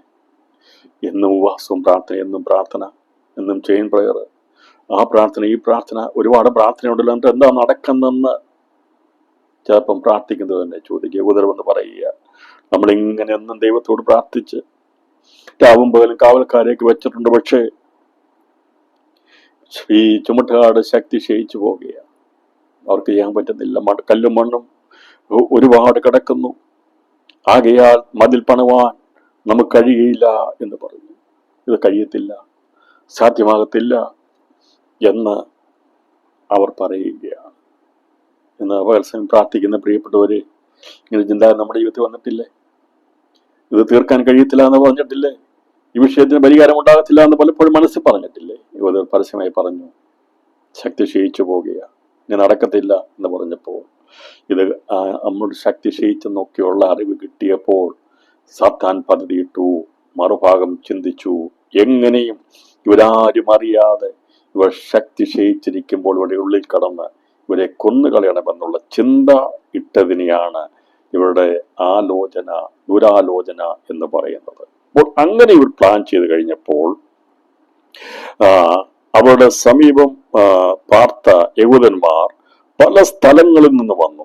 നിങ്ങൾ ഞങ്ങളുടെ അടുക്കൽ വരുവീൻ എന്ന് പറഞ്ഞ് 10 പ്രാവശ്യം ഞങ്ങളോട് അപേക്ഷിച്ചു. ഇവര് സന്ധിക്കൊക്കെ അപേക്ഷിച്ചു, പക്ഷേ അകത്ത് കടന്ന് കൊല്ലാൻ വേണ്ടിയുള്ള പ്ലാനും ചെയ്തിട്ടാണ് സന്ധിക്ക് വേണ്ടി നിൽക്കുന്നത്. ഇവര് വന്ന് എങ്ങനെയും പ്രശ്നങ്ങളൊക്കെ പരിഹരിച്ച് പോട്ടെ എന്നുള്ള രീതിയിൽ സന്ധിക്ക് അപേക്ഷിക്കുന്നത് മറ്റൊന്നിനു വേണ്ടിയല്ല, നമ്മളെ ഇല്ലാതാക്കാൻ വേണ്ടിയുള്ള സമയത്ത് അവർ പ്ലാൻ ചെയ്യുന്നത്. 10 പ്രാവശ്യം അപേക്ഷിച്ചു. അതുകൊണ്ട് ഞാൻ മതിലിന്റെ പിമ്പുറത്ത് പൊക്കം കുറഞ്ഞ സ്ഥലങ്ങളിലും തുറന്നു കിടക്കുന്ന സ്ഥലങ്ങളിലും ആളുകളെ ആക്കി ജനത്തെ കുടുംബമായി വാളുകളോടും കുന്തങ്ങളോടും വില്ലുകളോടും കൂടെ നിർത്തി. ഇവിടെ മതിൽ പണിത് വരുന്ന നെഗമ്യാൻ ഉത്തരവാദിത്വം ഉണ്ടായിരുന്നു. അവന് മനസ്സിലായി എവിടെ കൂടി കടന്നു വന്ന് അകത്ത് ആൾക്കാർ പ്രവേശിച്ച് കൊല്ലാൻ സാധ്യതയുണ്ട്. അങ്ങനെ പൊക്കം കുറഞ്ഞ സ്ഥലങ്ങളിൽ തുറന്നു കിടക്കുന്ന സ്ഥലങ്ങളിലും ആളുകളെയാക്കി മതിൽ പണിതുയർത്തിയ സ്ഥലത്ത് നിന്ന് അവിടെ കടക്കാൻ കഴിയാത്ത വിധത്തിൽ മതിൽ പണിതു. പൊക്കം കുറഞ്ഞു കിടക്കുന്ന സ്ഥലങ്ങളുണ്ട്, പണിയാതെ കിടക്കുന്ന സ്ഥലങ്ങളുണ്ട്. അവിടെ കാവൽക്കാരെ രാവും പകലുമാക്കി കുടുംബസമേതം പ്രാപിച്ചുകൊണ്ട് അവിടെ വാളുകളോടും കുന്തങ്ങളോടും വില്ലുകളോടും കൂടെ നിർത്തി. ഞാൻ നോക്കിയത് എഴുന്നേറ്റ് നിന്ന് പ്രഭുക്കന്മാരോടും പ്രമാണികളോടും ശേഷം ജനത്തോടും, നിങ്ങൾ അവരെ പേടിക്കേണ്ട, വലിയവനും ഭയങ്കരമായ കർത്താവിനെ ഓർത്ത് നിങ്ങളുടെ സഹോദരന്മാർക്കും പുത്രന്മാർക്കും പുത്രിമാർക്കും ഭാര്യമാർക്കും വീടുകൾക്കും വേണ്ടി പൊരുതുവിൻ എന്ന് പറഞ്ഞു. ഞങ്ങൾക്ക് അറിവ് കിട്ടിപ്പോയെന്നും ദൈവം അവരുടെ ആലോചനയെ നിഷ്ഫലമാക്കിയെന്നും ഞങ്ങളുടെ ശത്രുക്കൾ കേട്ട ശേഷം ഞങ്ങൾ എല്ലാവരും മതിലെങ്കിൽ താന്താന്റെ വേലയ്ക്ക് മടങ്ങിച്ചെല്ലുവാൻ ഇടയായി. അന്ന് മുതൽക്ക് എന്റെ ഭൃത്യന്മാരിൽ പാതിപ്പേർ വേലയ്ക്ക് നിന്നു, പാതിപ്പേർ കുന്തവും പരിചയും വില്ലും കവചവും ധരിച്ച് മതിൽ പണിയെന്ന കാര്യം നടത്തി. അങ്ങനെ അവർ പണി പൂർത്തീകരിപ്പാനിടയായിരുന്നു. ഇവരുടെ പ്ലാനുകൾ മനസ്സിലായി. എന്താണ് പൊക്കം കുറഞ്ഞ സ്ഥലങ്ങളിലൂടെ, മതിലില്ലാത്ത സ്ഥലങ്ങളിലൂടെ കടന്ന് ഇസ്രായേൽ ജനത്തെ ഇല്ലാതാക്കാൻ വേണ്ടി, മതിൽ പണി എന്നൊരു ഇല്ലാതാക്കാൻ വേണ്ടി പ്ലാൻ ചെയ്തപ്പോൾ ആ ദൂരാലോചന മനസ്സിലാക്കിക്കൊണ്ട് നെഗമ്യാവിന് ദൈവം ബുദ്ധി കൊടുത്തു. അവനോട് പറഞ്ഞു, ഇന്ന സ്ഥലങ്ങളിൽ ശത്രു കയറാൻ സാധ്യതയുണ്ട്, അതുകൊണ്ട് ഇടിഞ്ഞു കിടക്കുന്ന മതിൽ ഇല്ലാത്ത സ്ഥലങ്ങളും പൊക്കം കുറഞ്ഞ സ്ഥലങ്ങളിൽ കാവലാക്കാൻ പറഞ്ഞു. അങ്ങനെ കാവൽ നിന്നുകൊണ്ട് ദൈവം കൊടുത്ത പ്രവൃത്തികളെ 52 ദിവസം കൊണ്ട് അവൻ ചെയ്തു തീർത്തുവെന്നാണ് ദൈവത്തെ പറഞ്ഞിരിക്കുന്നത്. സൻബല്ലാത്ത അടുക്കൽ അവരെ കുറിച്ച് പറയുമ്പോൾ അവരുടെ അവസ്ഥാനത്തെ കുറിച്ച് പറഞ്ഞിരിക്കുന്ന നമ്മൾ കാണുന്നത്, പരിഹസിച്ചന്മാർ ഓടിപ്പോകുവാനിടയാ തീർന്നു. അവരെ കുറിച്ച് സൻബല്ലത്ത് എവിടെ പോയി, തോബിയാവ് എവിടെ പോയി, അവിടെ അവസാനം എന്തായിരുന്നു കൂടി ഞാൻ പറഞ്ഞ് സന്ദേശം അവസാനിപ്പിക്കാം. അതിന്റെ 13-ാം അധ്യായം 4-ാം വാക്യം വായിക്കുമ്പോൾ, അതിന് മുമ്പ് തന്നെ നമ്മുടെ ദൈവത്തിന് ആലയത്തിലെ അറകൾക്ക് മേൽവരാനായി നിയമിക്കപ്പെട്ടിരുന്ന ഏലിയാശാബ് പുരോഹിതൻ തോബിയാവിന്റെ ബന്ധുവായിരുന്നതിനാൽ അവനൊരു വലിയ അറ ഒരുക്കി കൊടുത്തിരുന്നു. ഈ അറ അവന് ഒരുക്കി കൊടുത്തതിരുന്നായിരുന്നു. പക്ഷേ എന്നാൽ ദൈവത്തിന്റെ ദാസനായിരിക്കുന്ന നെഗമ്യാവ് അവന്റെ അറ ഒരുക്കി കൊടുത്തതിന് വെച്ച് ദോഷം അറിഞ്ഞു. അതെനിക്ക് അത്യന്തം വ്യസനമായതുകൊണ്ട് ഞാൻ തോബിയാവിന്റെ വീട്ടു സാമാനമൊക്കെയും അത് അറയിൽ നിന്ന് പുറത്ത് എറിഞ്ഞു കളഞ്ഞു. തോബിയാവിന്റെ സാധനങ്ങൾ അവൻ ബന്ധുവായിരുന്ന അവൻ വഴി ഒരുക്കി കൊടുത്തുകൊണ്ട് അവിടുന്ന് അവനെ അതിന്റെ സാധനങ്ങൾ ഇറക്കി കളഞ്ഞവനെ അവിടുന്ന് അവന്റെ ആധിപത്യത്തെ അവനെ എടുത്തു കളഞ്ഞിട്ട് അവനെ അവിടുന്ന് ഓടിപ്പണ്ടിടയായിരുന്നു. ഈ സൻബല്ലത്തിനെ കുറിച്ച് പറയുമ്പോൾ അതിന്റെ 28-ാം വാക്യത്തിൽ പറയുന്നത്, യോയാദയുടെ പുത്രന്മാരിൽ മഹാപുരോഹിതനായ എലിയാശാബിന്റെ മകൻ ഹോരേന്യനായ സൻബല്ലത്തിന്റെ മരുമകനായിരുന്നു. അപ്പോൾ ഈ പുരോഹിതന്റെ മകന്റെ അമ്മായിപ്പനാണ് സൻബല്ലത്ത്. അതുകൊണ്ട് ഞാൻ അവനെ എന്റെ അടുക്കൽ നിന്ന് ഓടിച്ചു കളഞ്ഞു. പകൽ സമയം പ്രിയപ്പെട്ടവരെ, നെഗമ്യാവിന്റെ അടുക്കൽ പ്രശ്നങ്ങളുമായിട്ട് നിന്നവരെ അവരെ രണ്ടുപേരെയും അവരുടെ അവസ്ഥാനം നമ്മൾ കാണുവാൻ സാധിക്കുന്നത്, ആദ്യം നിന്ന് പരിഹസിച്ചതാ, നടക്കില്ലെന്ന് പറഞ്ഞതാ. അവസാനം നമുക്ക് കാണാൻ സാധിക്കുന്നത് ധൈര്യത്തിന്റെ ദൈവപ്രവൃത്തി ചെയ്ത് കഴിഞ്ഞപ്പോൾ നിന്നതിനായി ഓടിപ്പോകേണ്ട അവസ്ഥയാണ് തോബിയാവിനും സൻബല്ലത്തിനും ഉണ്ടായതെങ്കിൽ, ഇന്ന് പകൽ സമയം ഈ ഉപവാസ പ്രാർത്ഥന, 3-ാം മാസ ഉപവാസ പ്രാർത്ഥനയുടെ ഞാൻ ഈ വചന സന്ദേശം അവസാനിപ്പിക്കുമ്പോൾ, വേല വലിയതാണ്, വിശാലമായതാണ്. ചിന്നിച്ചതിരിക്കാതെ ഒരുമിച്ച് ദിവസങ്ങളിൽ ഒന്നിച്ച് പ്രാർത്ഥിക്കാമെങ്കിൽ രാവും പകലും കാവൽക്കാരെ വെക്കുന്നത് പോലെ പ്രാർത്ഥന ശക്തിപ്പെടാമെങ്കിൽ അതെ, നമ്മെ നിന്ദിക്കുന്ന ശക്തികൾ ഈ ദിവസങ്ങൾ അവരെ ഓടിച്ചു കളയുവാൻ വേണ്ടി ദൈവത്തിന്റെ പ്രവൃത്തി വെളിപ്പെടുമെന്നും ദൈവം നമ്മളിലൂടെ തുടങ്ങിയിരിക്കുന്ന പ്രവൃത്തികളുടെ പൂർത്തിയെടുത്ത് വരുമെന്നും കുടുംബങ്ങളെ പണിതെടുക്കുമെന്നും തലമുറകളെ പണിതെടുക്കുമെന്നും ദിവസങ്ങൾ അസാധ്യമെന്ന് വിചാരിക്കുന്ന വിഷയങ്ങളെ പ്രാർത്ഥനയിലൂടെ നാം അതിന്റെ പൂർത്തീകരണം കണ്ട് സന്തോഷിക്കേണ്ട ഒരു നിമിഷത്തിലേക്ക് സാവകാശത്തിലേക്ക് കൊണ്ടുവരുമെന്നും രണ്ട് സന്ദർഭങ്ങളെ ആധാരമാക്കി പഠിക്കുവാനിടയാറ്റുന്നല്ലോ. പൗലോസ് എഫെസോസിൽ താമസിച്ചാൻ വേണ്ടി വേല തുടങ്ങിയതെങ്കിലും അവിടുത്തെ കലകം ശമിപ്പിച്ച് ദൈവം അസാധാരണമായ പ്രവൃത്തി ചെയ്ത് അവിടെ ദൈവത്തിന്റെ വേല ശക്തിപ്പെട്ട് അവിടെ ദൈവത്തിന് വേണ്ടി പ്രയോജനപ്പെടുന്ന അനുഗ്രഹിക്കപ്പെട്ട ഒരു സഭയെ സ്നേഹത്തിന് അടിസ്ഥാനമൂന്നുന്ന എഫെസ് സഭയെ പണിതെടുക്കുവാൻ ദൈവത്തിന് കൃപ തോന്നുന്ന ആസ്യ മുഴുവനും സുവിശേഷം അറിയിപ്പാൻ വേണ്ടി ദൈവം പദ്ധതി ഒരുക്കിയെങ്കിൽ ദൈവം വലിയതും വിശാലമായ വാതിൽ തുറന്നു വരുമ്പോൾ അതിനെതിരെയുള്ള ശക്തമായ എതിർപ്പുകൾ ഉണ്ടെങ്കിലും സൻബല്ലത്തും തോബിയാവും ഓടിപ്പോയതുപോലെ ദൈവമക്കളുടെ മുമ്പിൽ നിന്ന് ദിവസങ്ങളിൽ ശക്തികൾ, പ്രാദേശിക ശക്തികൾ, പാരമ്പര്യ ശക്തികൾ, പോരാട്ടങ്ങൾ ഓടി മാറി ഈ ദിവസങ്ങളിൽ അതിൻ്റെതായിട്ടുള്ള പ്രാർത്ഥനയുടെ പ്രവൃത്തിയുടെ ഫലത്തിലേക്ക് ദൈവാത്മാവ് കൊണ്ടുവരാൻ പോകുന്നതിനായി സ്തോത്രം ചെയ്യാം. എല്ലാ ജീവിതങ്ങളും പകർച്ച അല്പസമയം ദൈവത്തിന് സ്തോത്രം ചെയ്താട്ട് നീ നമ്മൾ പ്രാർത്ഥിക്കുന്ന വിഷയങ്ങളുമേൽ, ഒരുമിച്ച് പ്രാർത്ഥിക്കുന്ന വിഷയങ്ങളുമേൽ അത് ശക്തി ക്ഷയിച്ചു പോകുകയല്ല. നാം ഒരുമിച്ച് ചേർന്ന ദിവസങ്ങളിൽ ഒരുമിച്ച് ദൈവനാമത്തിന് വേണ്ടി പൊരുതുമ്പോൾ അത് വിജയമായിത്തീരും. നമ്മെ നിന്ദിച്ചവർ നമ്മെ വിട്ട് ഓടിപ്പോകും. അതാ പറയുന്നത്, ദൈവത്തോട് അടുത്ത് ചെല്ലുകയും എന്നാൽ അവൻ നിങ്ങളോട് അടുത്ത് വരും. ശത്രുவோട് എതിർത്ത് നിൽപ്പീൻ, അവൻ നിങ്ങളെ വിട്ട് ഓടിപ്പോകും. നെഹെമ്യാവേ, നിനക്കെതിരെ നിന്ന ശക്തി എതിർത്തുന്നപ്പോൾ തോബിയാവും അതേ സൻബല്ലത്തും ഓടിപ്പോയതുപോലെ ഇന്ന് പകൽ സമയം ദേശത്ത് നിന്ന്, വീടുകളിൽ നിന്ന്, ദൈവമക്കളുടെ അനുഭവങ്ങളിൽ നിന്ന് നമ്മെ തടയുന്ന ശക്തി ഓടിപ്പോകുകയാണ്. നാം ദൈവത്തോട് പ്രാർത്ഥനയിൽ ഉപവാസം അടുത്ത് വരുമ്പോൾ ഇന്ന് പകൽ ദൈവം പറയുക, അത് ദൈവം നമുക്ക് സമീപസ്ഥനായി തീരുമ്പോൾ നമ്മളോട് എതിർത്ത് നിൽക്കുന്ന സാത്താൻ നമ്മെ വിട്ട് ഓടിപ്പോകും. മതിലുകൾ പണിയപ്പെടും, കുടുംബങ്ങൾ പണിയപ്പെടും, ദൈവമക്കളുടെ തലമുറകൾ അനുഗ്രഹിക്കപ്പെടും, ദൈവസഭകൾ അനുഗ്രഹിക്കപ്പെടും, സുവിശേഷം ഘോഷിക്കപ്പെടും. അത് ദൈവത്തിന്റെ വലിയ പ്രവൃത്തി നടക്കുമെന്നുള്ള ദൂത് കൈമാറിക്കൊണ്ട് സാധ്യമല്ലെന്ന് പറയുന്ന പ്രവൃത്തികളെ അസാധ്യമാക്കി എന്ന് പറയുന്ന കാര്യങ്ങളെ സാധ്യമാക്കി തരുന്ന ദൈവത്തിന്റെ കരങ്ങളിൽ ഏൽപ്പിച്ചു കൊടുത്തുകൊണ്ട് ഞാൻ ഈ സന്ദേശം വിടാമിടുന്നു. ദൈവമായ കർത്താവ് നമ്മെ ഏവരെയും ധാരാളമായി അനുഗ്രഹിക്കുമാറാകട്ടെ.